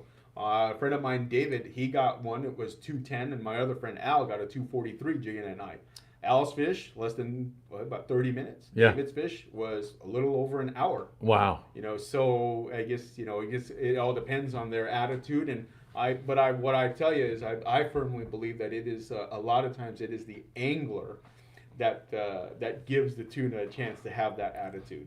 Yes. Kind of have to I break agree. his spirit. Oh, I agree. Really quick there to get it to cooperate You with gotta- you. So Lead that fish around. people are listening, and they're saying, "Okay, so how do you break their spirit? What do you do?" First thing, I think you have to, That's right. honestly, I just had this, a friend of mine, my friend Al, came by my house the other day before he left on his trip. He was complaining to me about his reel not getting enough drag pressure. He's going, I'm on a spring, Brian, I swear to you, it's at 18 pounds of drag, and I can't even push the lever up anymore. It's just super heavy. So he comes by my house, and I set up my scale, and I pull on it, and it says 25. I says, what are you talking about? He says, it's good. And he says, no, it's not. And fish don't run like this. You can't just grab your reel onto the scale and just pull slow, Yeah. right? They don't run that way. Yeah, right. So you kind of have to really go at it. And, just a lot of people, I think, and Roger, you probably have seen this in your years, they think they're fishing a heavy drag until a deckhand grabs a hold of it and says, what? What are you doing? Yeah. What are you So doing? the first thing is, I think, is to have a good amount of drag, maybe not stupid tight, but just something good, something around, like, say 22 if you can, 24, 25. I get them at 24, 25 right from the beginning because on a jig you got really big hooks. Yeah. So but that's the first step, is making sure you've got a good drag And from use the a good beginning. drag Agreed. scale. Get you Yes. a good Yeah. drag, good spring scale. Yeah. And the other thing, tell me, you guys are more professional than I am at this, but knowing when to pull. There's a time to let the fish do its thing and make its run, and don't get all friggin', just let them do it. And then when Absolutely, it Phil. gives you that break, When the you fish put the is screws running, to them. You let Relax. him run. Yeah. Relax. Relax. That's your time to rest. That's right. As soon as you start slowing down, you start thinking about, hey, let's put this thing in low gear, start winding, keep the bend in the rod. You don't want to lose any pressure on the fish because that fish is slowing down and he's going to turn one side or the other. That's right. And if you keep that pressure on him, he can't turn his head back. That's right. And And keep winding and short pumping. There's and no he'll come to the neutral boat. setting on your reel. right. When fighting one. The line is either going out or it's coming in. And Be- as the line starts to come in more, you need to get a little lever on the side. You kind of have the confidence to keep on bumping it up. Yeah. You just said 25-pound test, tie it off to a rail and see if you can break it. Yeah, right. 130, I mean, It's you're pretty, not breaking you're not it, going to break it. but it's just in your mind. It's one of those things where my brother, we were on a 16-day trip. I make a real short story. No, go ahead. He hooks one on the fly line on the last day at the buffer zone. He hooks one, and Tim Ekstrom running. He was up Royal on the bait Star? tank, Yeah. throwing baits. I'm standing there because I thought I beat him on the trip. I caught a couple more fish than he did. I said yes. So Tim Ekstrom jumps down after he goes, "This thing's a monster," and it's telling me. Tim said Yeah, that? to me. Yeah. And I says, "How big?" He goes, "I'd be shocked if it was less than 315." He goes, "But don't tell him." See? Because he'll freak out. Right? Yeah. Yeah. And so it's this confidence thing. How right? big was it? It was 324. Oh. And Ekstrom had that. Hey, what's up? Mark Sonoto. He's trying to be a free. Mark, you want to come in and say hello? I'll get him. He's from the Amigo. Do you know Mark? He's a super great guy. Super great guy. That just tells you something about the level of expertise of Tim Ekstrom, too, right? To look at a fish and make that call. Make that call. But understanding that, so drag, and then knowing, of course, that there is no such thing as neutral when you're engaged in a fight with Yeah. a tuna. Never. You'd be surprised how short the flight is if you actually don't allow it to go neutral, Yeah, I agree. right? Keep that constant pressure. Yes. Whether you putting it on with a reel or pulling back. Don't do long pumps, but short pumps. But the reel is more important than pumping. Yes, yes. Absolutely, especially if you're fishing the rail. When the fish is running, we've talked about that's your time to relax. There's some guys, though, who are new that they're almost fighting themselves during that period, and they're tiring themselves. You know what I mean? Their adrenaline's pumping. And Yeah, just I- fighting. and you can't blame them. I heard a It's story, like yeah. trying to fight a big guy. Yeah, You know, I you heard gotta a- fight yeah. smart. yeah, I heard a exactly. story of guys holding their breath for so long Yeah. when they're fighting these fish that they kind of Almost- get lightheaded yeah, and almost have to wanna pass pass it out. off to a deckhand. So calming down is like the biggest thing here, right? And that's the big thing. yeah. Yeah. I only weigh 150 pounds, and some of these guys weigh 240, 250, and Yeah. they're getting whooped. I'm going, just relax, dude. Relax, Relax. exactly. Because that adrenaline and everything. I watched a guy, we were on the Pride recently, and a guy we were catching whitefish, and so he hangs a whitefish, and then all of a sudden that turned into something really big. And I'm like, oh, that's got to be a black, right? And so he's profusely sweating, Mike, and he's just really getting his butt kicked. And at one point during the battle, I could see he was kind of doing a few of those things because his adrenaline was pumping and it took him around the boat a few times. I said, hey, would you like to take a little break on that fish and hand that to Axel? Axel's the deckhand on there. And he goes, yeah, I could, I wasn't disparaging him. I could sense he needed a break. He gave that rod to Axel, and Axel just put the screws to it, and up came a 200-plus pound black sea bass in about 2 minutes, because he knew how to pull. Not saying that Mike didn't, but he had that adrenaline thing going on and all that, you know what I Get mean? overwhelmed. Yeah. So we got right now. Absolutely. So number one, drag setting. Drag set. Number two, keeping the nose of the fish coming your way. Yeah. When Right. he's running, you can't turn him Yeah. until he slows down and Yeah. then turn him. But Yeah. like Brian said, you keep that. Yeah, head you coming gotta keep his and nose keep coming your whining, way. Whining that reel, whether you're switching from high to low gear, whatever it takes. Third, know your angles. Yes. Absolutely. Fish down at deep color, you seen guys following them. Yeah, right. Right? Just- so you kind of have to, unless it becomes a problem. Stand you there gotta and just- whine. Yeah, Right? because you're just allowing him more space to kind of keep going. You're trying to, technically, you're trying to pull him towards you. Yeah. Right. Right. You want to stay on top of him. Yeah. Definitely Boys. keep the end of the rod, but don't keep a high stick. Tons of High people stick. watching here tonight and too many questions. So let's get to some more questions here. Israel, let me make sure this is the last one. Richie Rich says, great show, guys. Israel says, what's your thoughts on Siwash hooks over treble hooks on surface irons or heavy jigs? Gentlemen? Swish. I've never had a problem with the treble hooks. I think that on a surface iron in particular, I think maybe when the fish they're wide open, it probably doesn't matter. But when the swim and everything like that, when they have a chance to take a really good look at it, the treble hook. We had Joel on here, and Yeah. it was the same balances question. the Yes, jig better. yes. It just You'll makes them swim better. Yeah.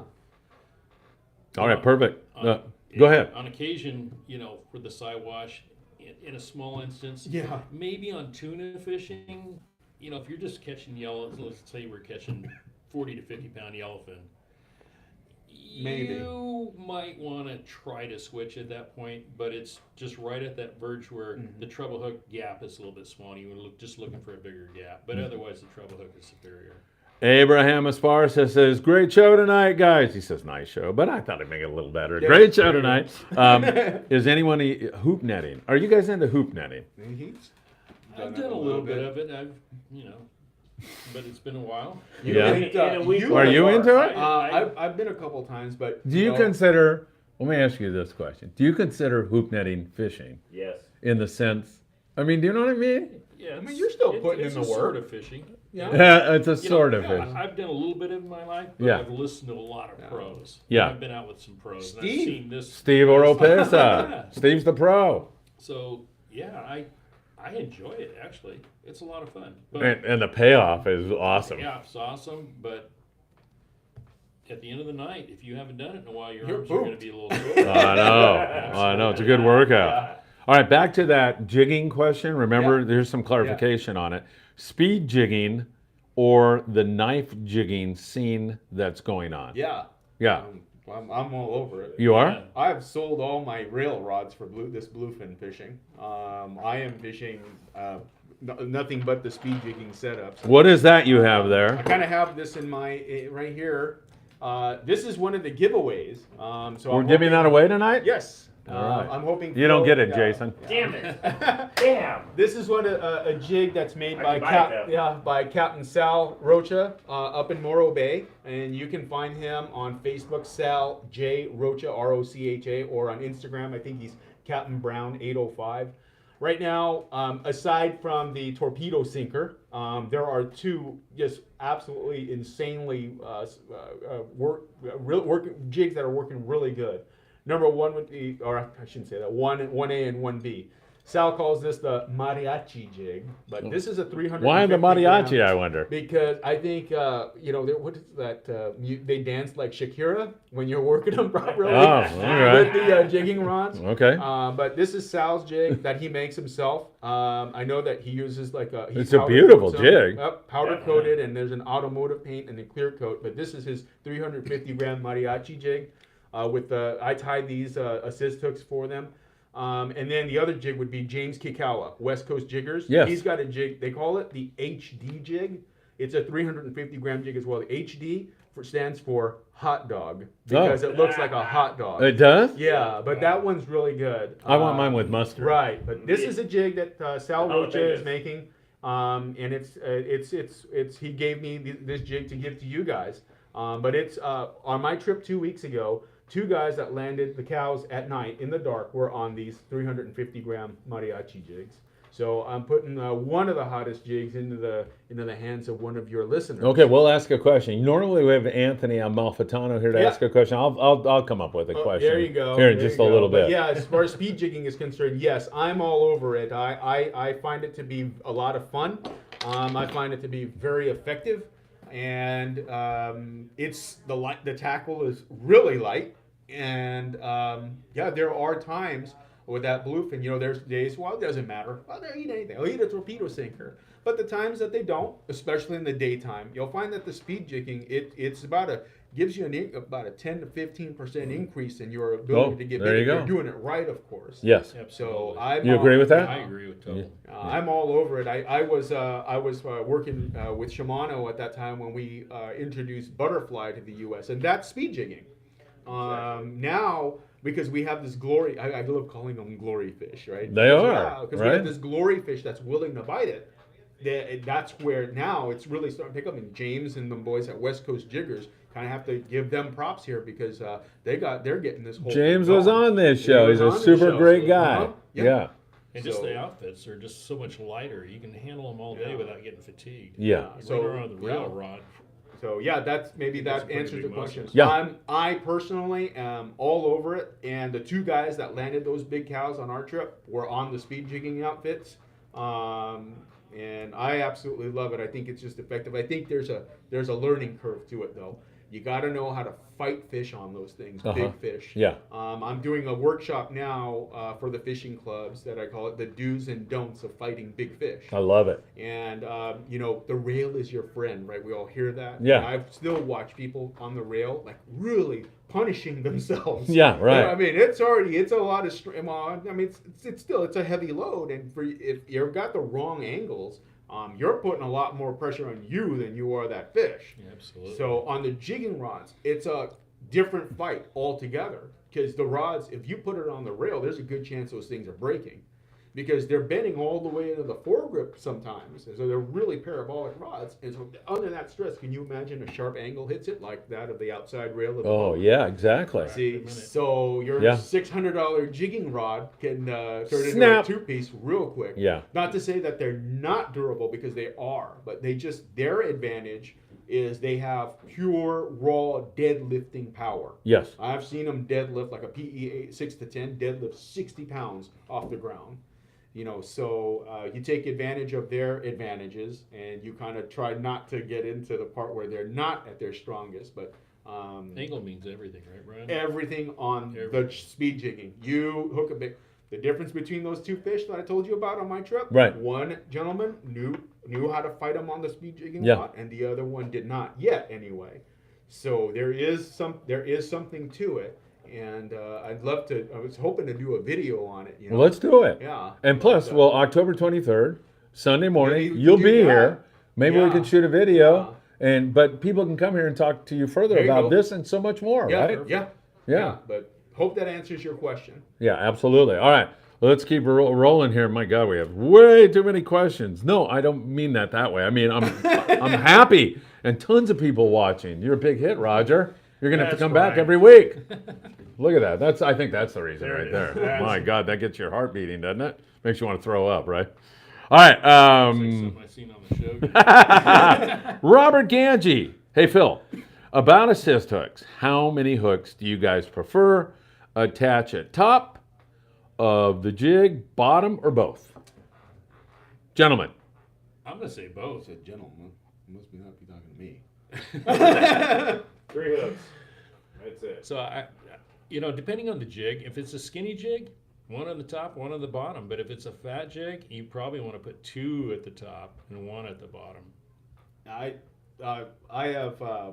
I've kind of gone through this over the last couple of years in regards to how I like to rig my jigs, and I tie up my own assist hooks, and so I get to do whatever I want.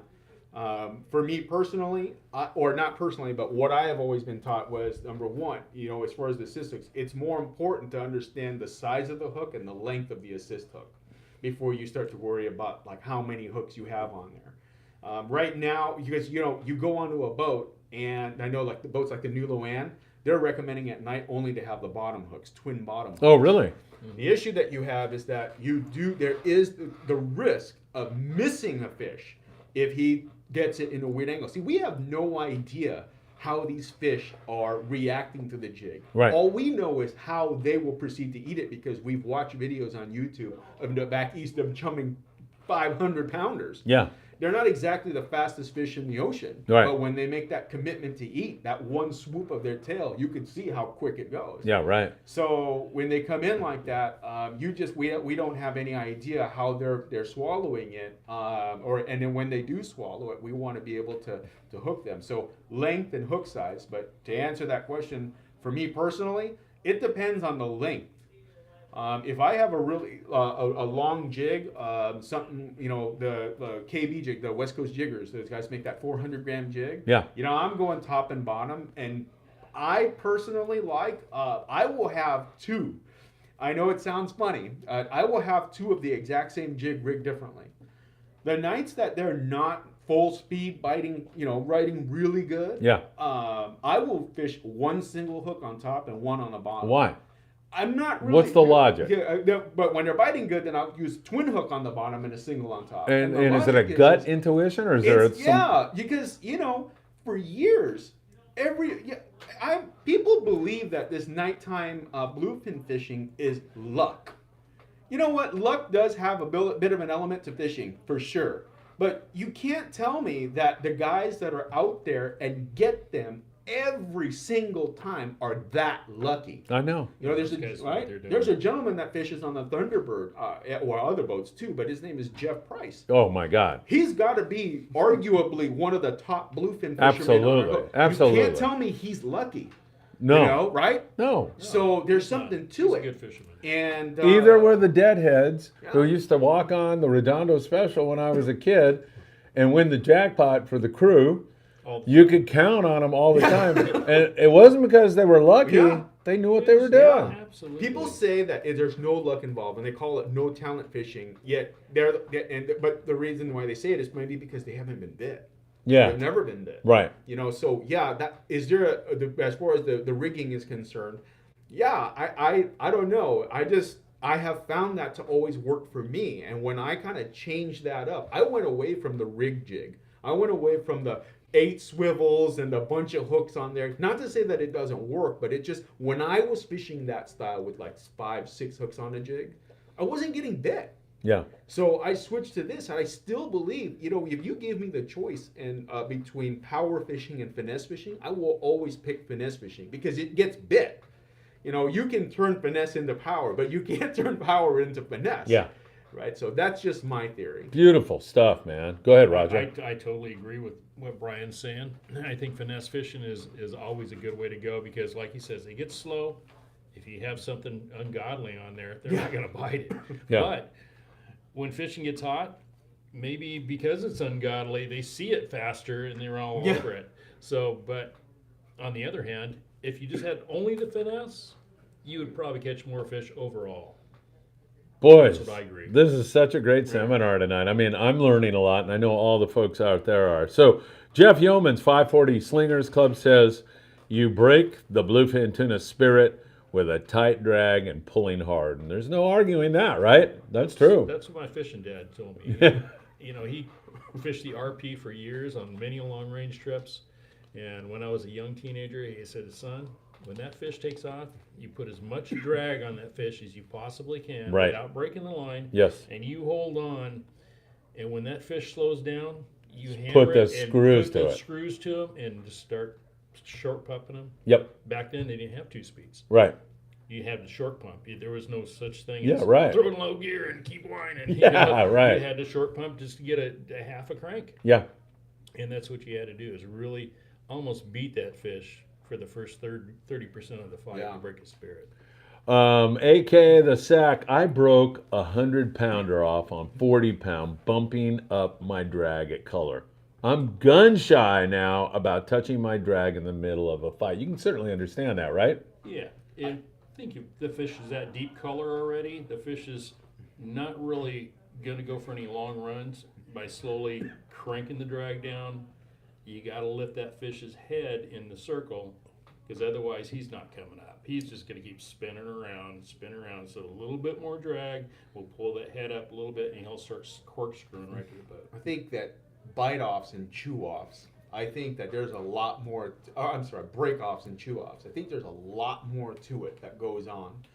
I was younger, when I was younger, and I think Rollo was doing a seminar, and he said something. He was like, if you guys think the tuna are just using their teeth to get free, he goes, you know, him and his examples, right? He says, imagine you getting kidnapped and they tie you up in a chair. Are you just using your teeth to get free? Yeah, right. And he says, that's true. So he goes, the line's wrapping around their bodies.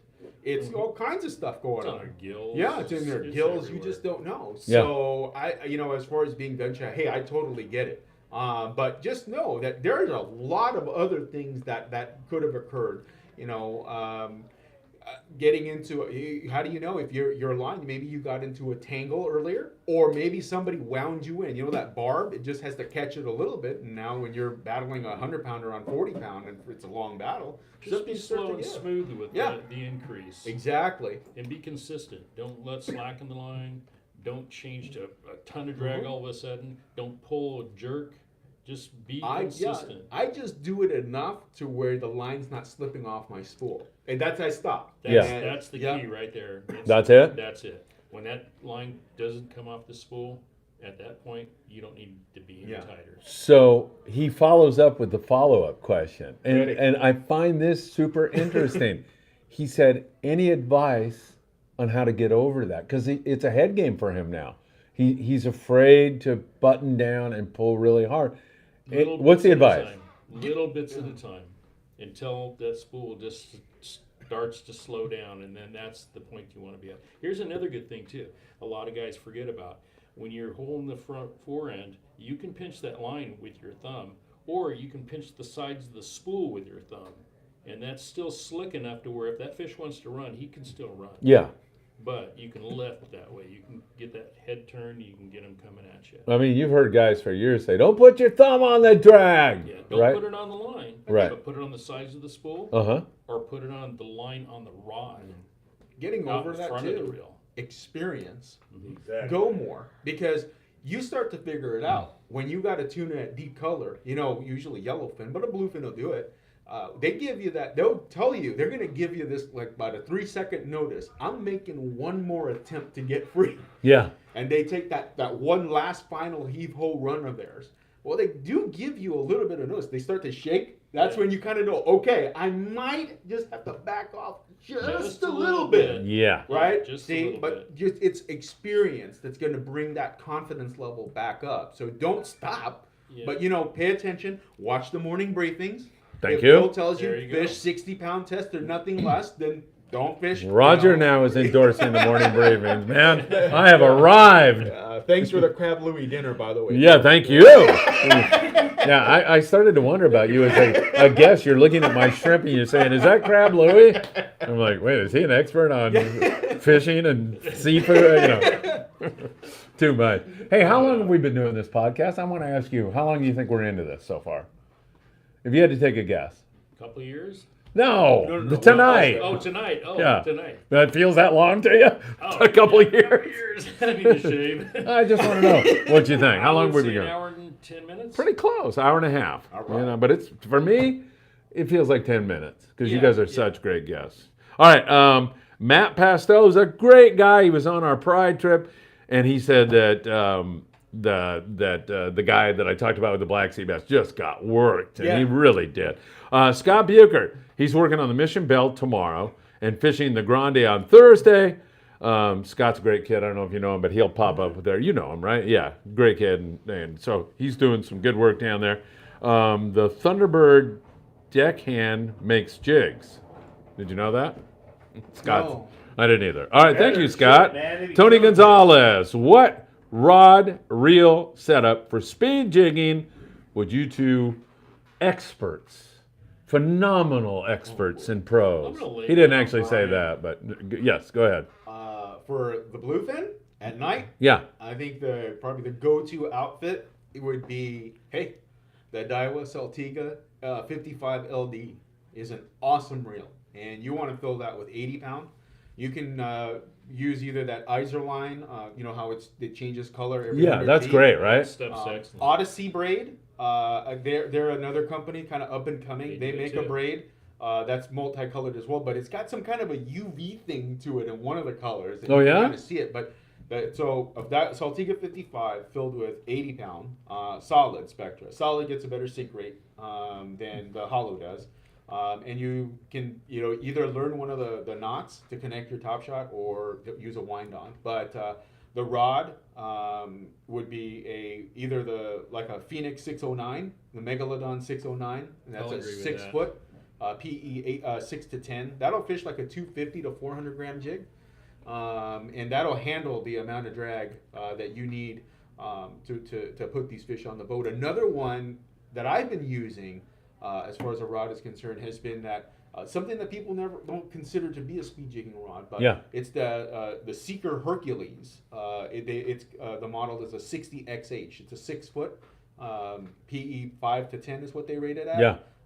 It is it's not a traditional jigging rod in that it does have a shut off, or it shuts off a little bit closer to the tip than say a normal or a traditional jigging rod. But Yeah. what I have found on that rod, because of that, it does have that shut off. It does have that added bit of power. And what that does for me is I've noticed it anyway.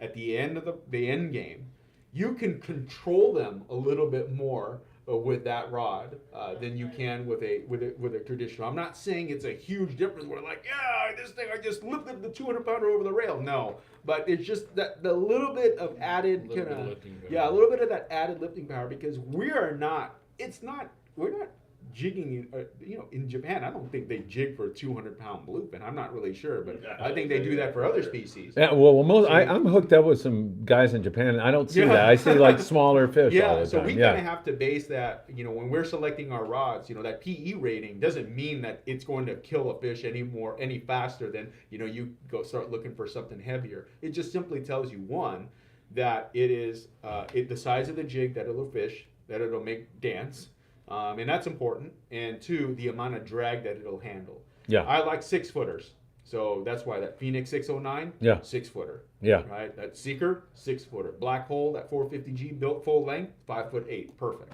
Perfect. All right, that sounds good. Salty Feta says, this is great. I'm learning a lot tonight. Boys, you guys are awesome. I got to tell you that. Scott Buchert, once again, Roger had to chase someone in Save-On parking lot once. You don't know Remember that? haven't you? I've done that several times. What, people shoplifting or what? Oh, Well, yeah. it was Yeah. Scott. Was it Scott Buchert? Yeah. Right, you never know. Right? Well, how would he have No, this intimate knowledge of that? He You know, must have we've been the had, guy shoplifting. We've had that happen a few times. Yeah. That happens, I right? remember one night it was this time of year, things were slow, and it was probably, I don't know, half an hour before closing. We had a glass case full of Abu Garcia reels on the counter. Yeah. It was a glass turning display. And I was talking to one of my buddies, probably 10 feet away. Back opposing, the guy was looking down in the case, he kept looking in the case, and he was down on his hands and knees, so I didn't think that, he just said, oh, I'm all right, I'm just looking at these reels. And all of a sudden I heard all this racket. He grabbed that case and his buddy was sitting right outside You're the kidding door, me. right outside the door in a pickup truck, and he threw it in the back of the truck and they just buzzed off. And I'm leaping in the back of the truck, and my friend, he's this big, tall, I don't know, he's like 6'7". And he grabs me by the shirt and he goes, "You're not going to the back of the truck." And this guy spun off into oncoming traffic, almost wiped out a bunch of cars, and he jumped right on the freeway. Oh my God! You could have been on that for a ride. Oh, absolutely. Yeah. Well, I mean, just because you have a sense of right and wrong. I mean, It just jumps out of you. It does. I Yeah. just want to say Roger probably would have kicked their butts. You never know. I wonder how Scott knows about this, though. That's crazy. I think, he might have been there, huh? And it might have been another time too. That Yeah, right. So So it might have been that night, but when I'm sitting over at Sam's place, Island Fishing Tackle, it's such a big store yeah. that it goes through my mind that, God, how do they keep track of, like, It's hard to do. It's yeah, hard to keep track. how do you keep track and yet at the same time you don't want to treat people, you don't want to be like walking behind them and This is one thing I've trained all my guys that work for me for years. You always want to get eye contact with somebody just to let them acknowledge that you're there for them. But Yes. also the thieves, it makes them nervous. Yeah, so right. If you have your eyes on them pretty much occasionally here and there, they never know when you're looking at them, so they get more to where they just want to go, you know what, they're watching me, I'm leaving. Yeah, go hit another place where they're And I not watch watching them do us. that I teach my son, constantly, so. I tell him, bad guys don't mind being seen. They just don't like to be noticed. Right. Big difference. Right. 100%. 100%. All right. Let's see. And the guy that you gave the advice about buttoning down, he said, "That's great advice. Thanks. That helps me a lot." So that's a great thing. Farm fishing. Hello, my friend. Great sharing. He's having a great one. Dan Smith. I could watch the three of you for a couple of years, but then I wouldn't be able to catch any fish. So good thing it's just a couple of hours. Great show. Thank you. Welcome Dan, to thank you. tackle store life. I sit in tackle stores for 12 hours a day. That's not the point. We're trying to get you How to many years did I do it? Yeah. 35 years in a tackle store. You can't catch any fish in the store. Yeah, I know. Well, You gotta find you're time to Bass go Pro. fishing. We Yeah. did plenty of that. So I'd be I out in totally OC making a long run throughout my day as a rep, and I remember the phone. Hey, dude, you still at the I shop would- at 7:30? He goes, "Yup." I'd be Jones and all my friends would be out fishing and I'd be working. Yeah, I know. And you get to sit right in the middle of it and know everything that's going on, but you can't do anything about it Yeah. except Yeah. for sell more tackle. I'm telling you, you get into this business and you quit fishing sometimes. It doesn't sound like you did. You're on the independents and, but Yeah, but ever Fish since too I took the much. rep job, your fishing's over. Well, it's slowed down a lot. when I was doing 976 tuna, I had the 6 p.m. every night. So I literally, there was one time where I was freaking dying to go surf fishing in Baja. And I literally took off for a beach in Ensenada at like 2 in the morning, got there at 6 in the morning, fished it till like noon, and then hightailed it back Oh, and wow. was back for the 6 p.m. update. Oh boy. I mean, but you get into this business Yeah. sometimes and it makes it tough. But It makes it tough. yeah. I used to close the store down at Save on Tackle and get out of there about 8:45. I'd drive home. I'd be home at 9:15, 9:20. I would try to eat something, hook up my boat, do all this stuff because I had a tournament to get to, and I'd go to sleep for 2 hours. I'd wake up at 1:30 in the morning and drive to the tournament, stay up all that time, and talk about being fatigued, Yeah, right? right? I mean, just, You never showed it. Yeah, I remember I went into the shop one morning. I got there early, and he's looking at me. He goes, "Dude, I was fishing the break wall last night. I didn't get back till like 4 a.m." Yeah, I would do that a lot. I would Really? shut the store down. My buddy lived 2 miles away. I'd go over there. We'd jump in there. We'd go fish Long Beach breakwater. And I promise we'll leave by 12:30, and you can be home by 2 o'clock in the morning. no. Well, yeah. If fish would start biting. Right. And nobody wants to leave. John, it's 3:30 in the morning. I think we better leave. But the fish are still biting. Yeah, right. and we'd stay sometimes till 5 in the morning. And then you go straight to work. And Oh I'd just sleep on his couch for like 2 hours and take a quick shower and be at work. Yeah, I know exactly what you're talking about. And you need to get that fishing fixed because all you do is talk about fishing 24/7, and it works you into this frenzy. And finally, at some point, you're like, I want to do that. Yeah. Absolutely. I want to quit talking about it, right? Yeah, so I know exactly what you're talking about. I kind of get into that situation now doing this, actually. Like, I was just thinking, I have the Relentless trip coming up at the end of the month. And so, I forgot, I have a kids trip out of Dana Wharf. So, I'm on that at 10 in the morning. I get off that at 6 at night. I drive to San Diego, get on the Relentless. We get in Monday morning. I have to be in Rosarito Beach for a meeting at 11 o'clock and shoot a podcast. And then the next day, I'm with Blackfin fishing out of there. So, I'm getting a little too old to be doing this stuff, but Absolutely. keeps me out of trouble too, Oh yeah. Yeah. And the other day, like a fishing fix or anything else, I, for like a month, was saying, I need to get my Mexico fix. I want to go somewhere where it's like all different. And so I could only squeeze in like 19 hours, but I walked across the border with a friend of mine, Bob Gifford. And incidentally, his wife was convinced he was going to get his head cut off, so she was calling every 5 minutes. gosh. Yeah. Yeah. And, because, people think that, Yeah. they're, Oh, they do. especially when you say we're going to Tijuana I know. and we're going, and so we had just a great time. And we went to this new place, Telefonica. I don't know if you saw that, but we had it's a food court. It's the old telephone company in Tijuana. And instead of just demolishing the building, they turned it into a food court. Oh, that's good. Everybody in there is so nice. You can get a tomahawk steak, Holy cow. sashimi, sushi, What are we going, ramen. Yeah, right. Yeah, hey, let's go, boys. I'll take you. It was really Phil's fun. driving. Yeah, I'm driving. Let's go, man. So we actually walked across because my car's transmission was being fixed, and he didn't want to drive in. I haven't done that for ages, and that was a blast. We had a good time. So we took a cab. I got to tell you this because it was funny for him. We took a cab from the border to Rosarito because I had another meeting I had to do down there. And we did that, and then we goofed around there a little bit, and then it was time to go back to Tijuana, and I go, hey, dude, do you know what a colectiva is? He goes, no.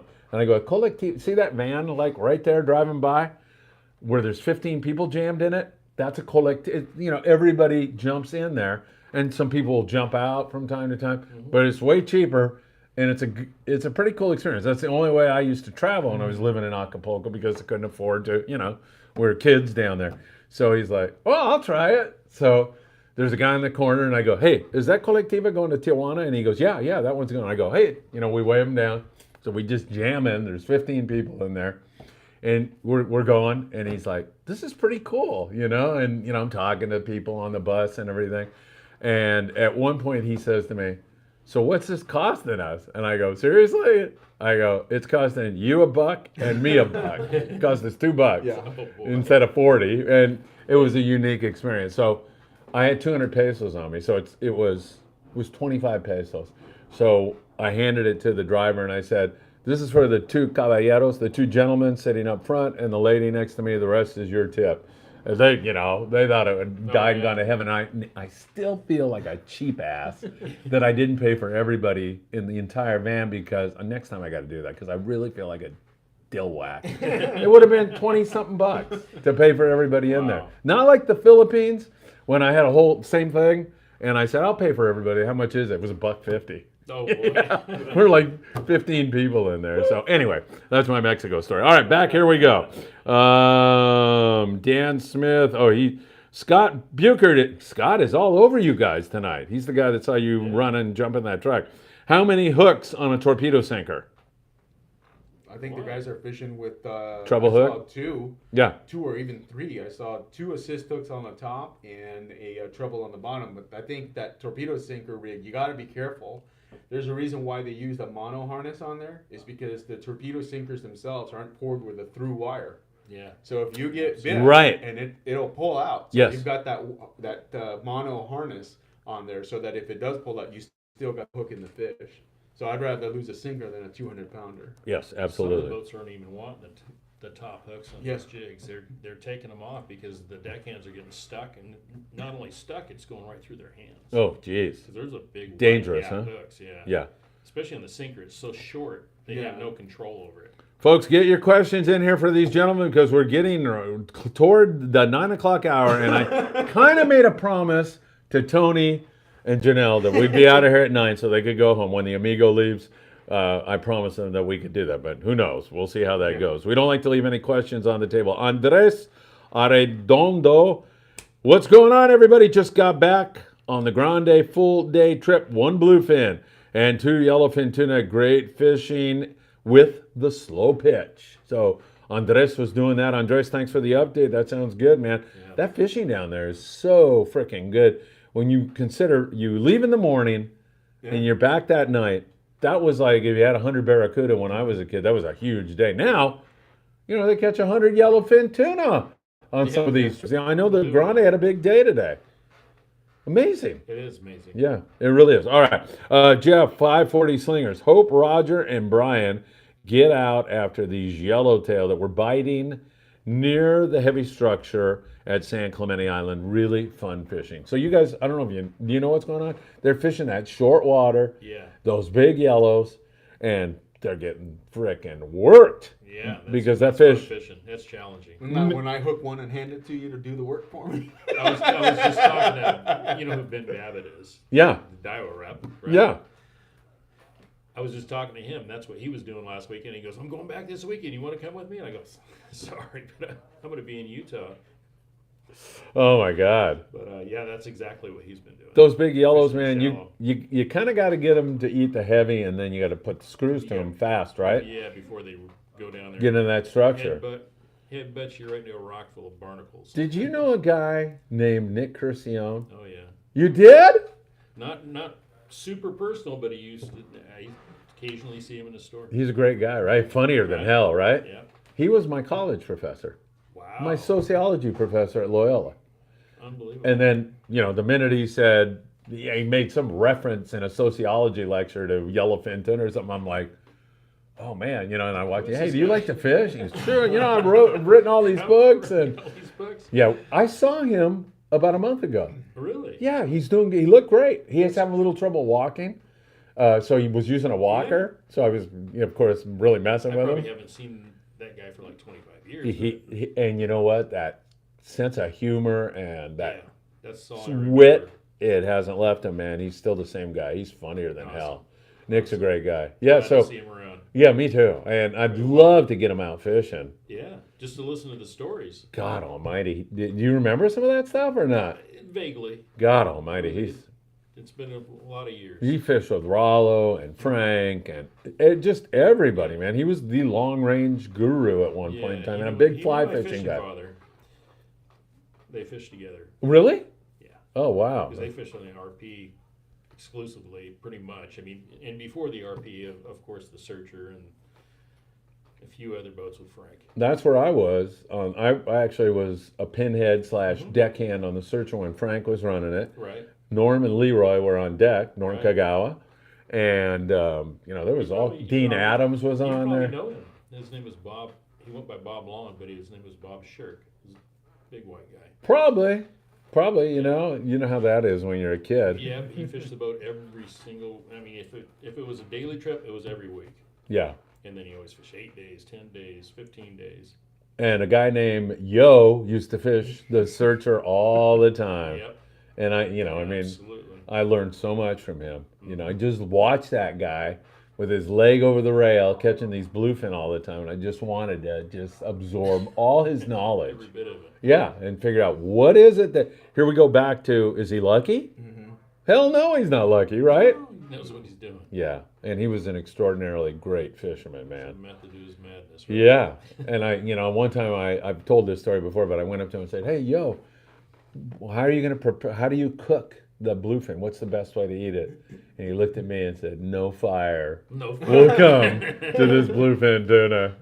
So yeah, I learned at an early age that that was great. And working with Frank, it was fun. He was a great guy, and he was very frickin'. I've seen him throw stuff down on the dash when, absolutely. The frickin' qualifier 105's over here and goes into a quadruple jig strike, and somebody over here gets one, and we're just trolling, not getting bit, and that just drives those guys crazy, man. Yeah, Absolutely. Yeah, it's like, why aren't we getting Jeff bit? Tobias for years, and how he's got the same kind of temperament. Yes, yeah. Now, Jeff, I grew up with in Redondo. Right. He was a bartender what the hell was the name of that place? I can't remember, but he was a bartender before he got into the fishing business, and we went over to C.J. Brett's. There was a baseball player named Brett. I think he was in this Cork. I'll have to mention that to him next time. Yeah, mention that to him. And that's where I met him. And Rick Effinger, who runs Marina Del Rey Sport Fishing, said, let's go over and see this guy. And then he transitioned into fishing, and the rest is history. Where is he now? You know, he's running a boat called the Angel, if he's still on there. It's a yacht. It's Oh, an 80 okay. foot big, I think it's a Viking, and it's owned by some pretty wealthy guys that love to fish, and they take a lot of people out, and he just runs this exclusive yacht back and forth in between up here. Matter of fact, I think it's a dock right over here. Oh, really? Yeah, and they run back down to Cabo, and they keep it down there for a Oh, while. man, I and got to run catch up with around, him. They do all What a kinds of stuff. dream. But I believe it's called the Angel, and I believe it's right here in 22nd Street. Not this dock, but on the ones over there. Are you available to the public, or you know, I mean, well, obviously, I'm not on October social 23rd, you'll be Yeah.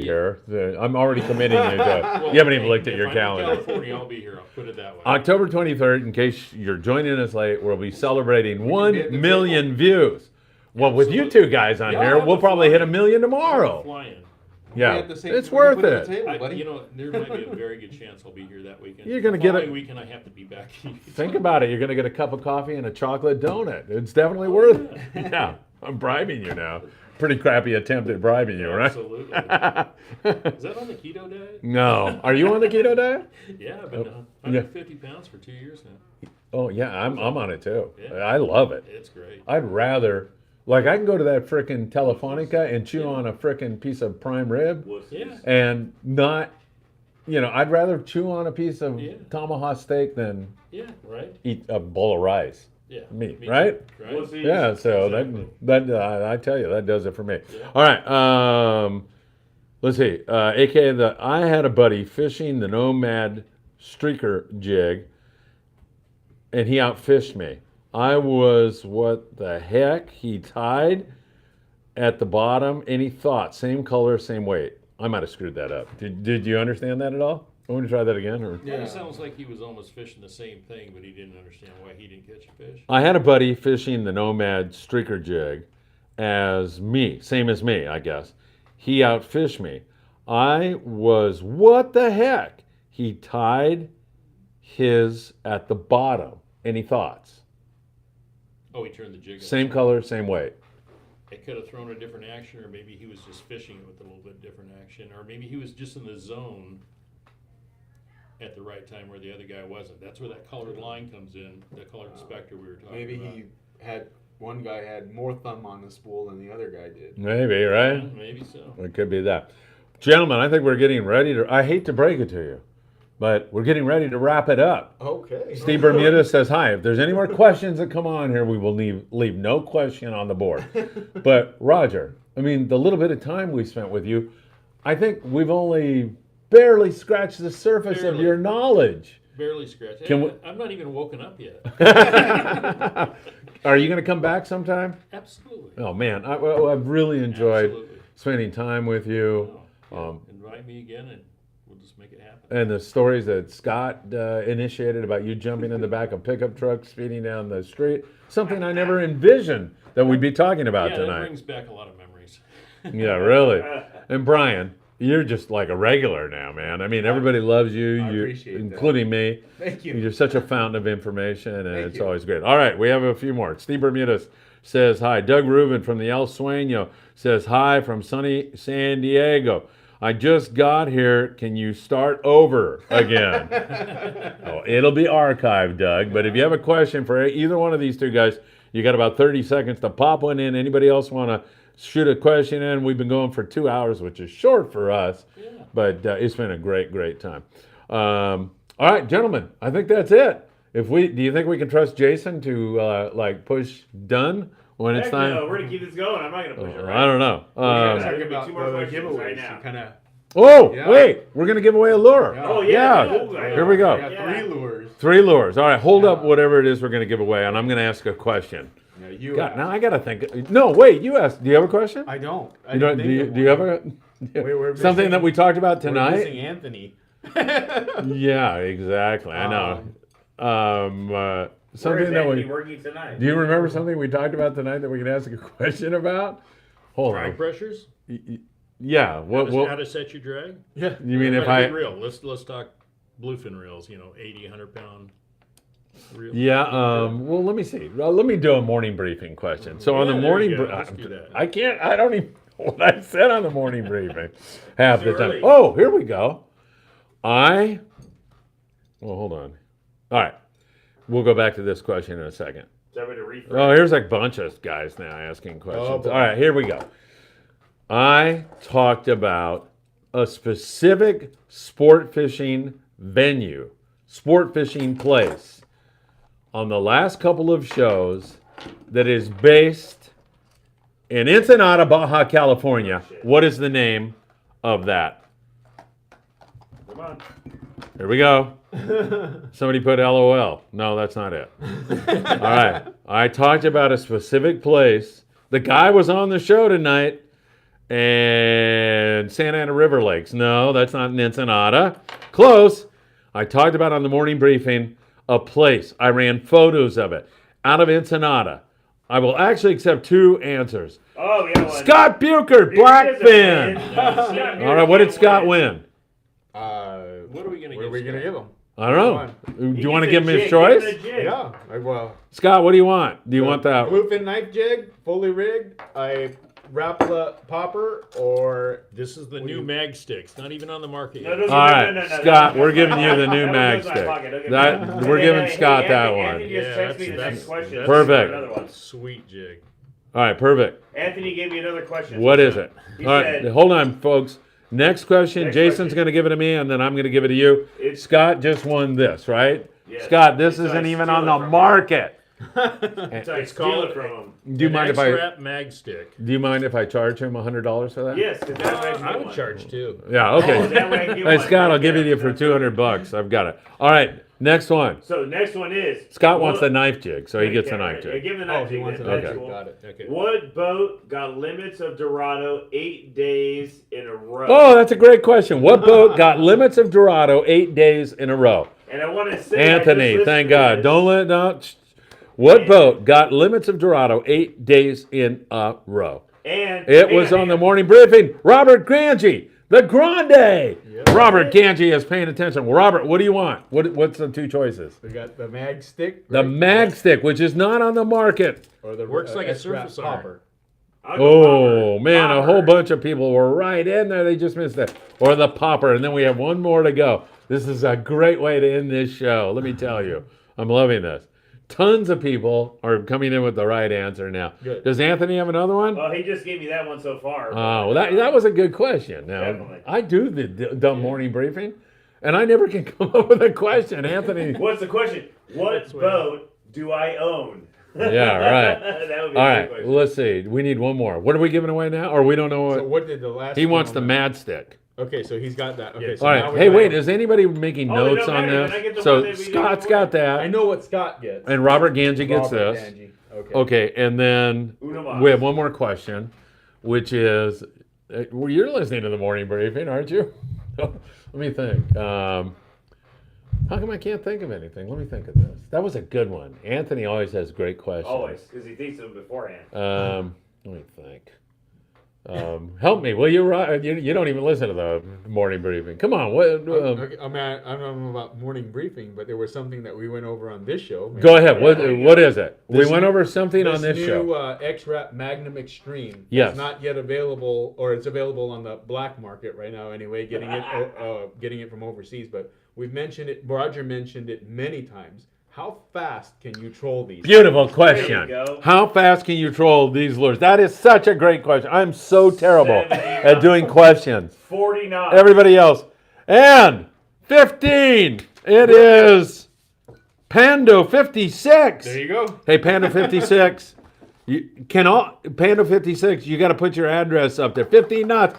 Tons of people There you go. are coming through, but they're a little bit late, unfortunately. But We were Pando super late. 56. They can come up with the other question on what was the name Can of we the food remember court. this now? So when I end this show, Scott, Robert Ganji, Pando 56. Pando, I don't know how to get a hold of you. Robert Ganji, we'll have to figure that out. Send me a text, There you go. please. Excuse me, I'm Bother burping. him for sure. 657 227 6459. It's all over the morning briefing. Whenever it says text me, just text me, Robert and Pando, and then we'll get in touch with you. Steve Bermuda says Arnie. All right, gentlemen. You hear that? Taps is playing. Taps playing. If that isn't like a subtle hint that the show is over, nothing else would be. Roger, pleasure. You're the man. No, you are. No, I had such a great time. Brian, Thank you. always good. And Yeah, Brian, yeah. you can get Yes. Brian. Ways, if you guys are in a fishing club, I've come up with workshops, and Phil will tell you he came to one of the clubs that I spoke at. I'm happy to come out and speak to your club and share with you any little bit of knowledge that I have, of course. But and then just as we mentioned earlier, if you've got fishing questions, tackle, rigging, or you just want clarification on your Medicare, log on to my website, www.mhlis.com. Send me an email. Happy to talk fishing, happy to talk Medicare. Hey, I'm going to be doing that because I turned 65 in March. I So know. I got to have that conversation with you, right? Yes, absolutely. I don't know what, I'm lost on all that We stuff. got you. So you got mine? I got you. All right, you're the man. Pacific Hookup, what is the name of the best food court in TJ? Telefonica. And hey, if you go on our YouTube channel, I did a video on it like 3 back. So if you go back 3, there's a 3-minute video on Telefonica. You can see it. We knew Great Pacific show, Hookup is. says Salty Feta. Israel, thanks for an amazing show. Great show. Thank you for all the advice. Pacific Hookup, miss you guys. He's just in All right, between us. here we He's go working. again. I'm going to say goodbye. Yeah. How many times are we going to shake hands? Next time we got to Third time's kiss. a We're charm. going to kiss. Oh, Next no, time. no, no. No, I don't think we're going to do that. Thanks, We Phil. get it. Thanks, Where's the guys. wig? We Say need goodbye the to wig. everybody. Thanks, everybody. Really appreciate it. Hide that wig. And did you do it yet?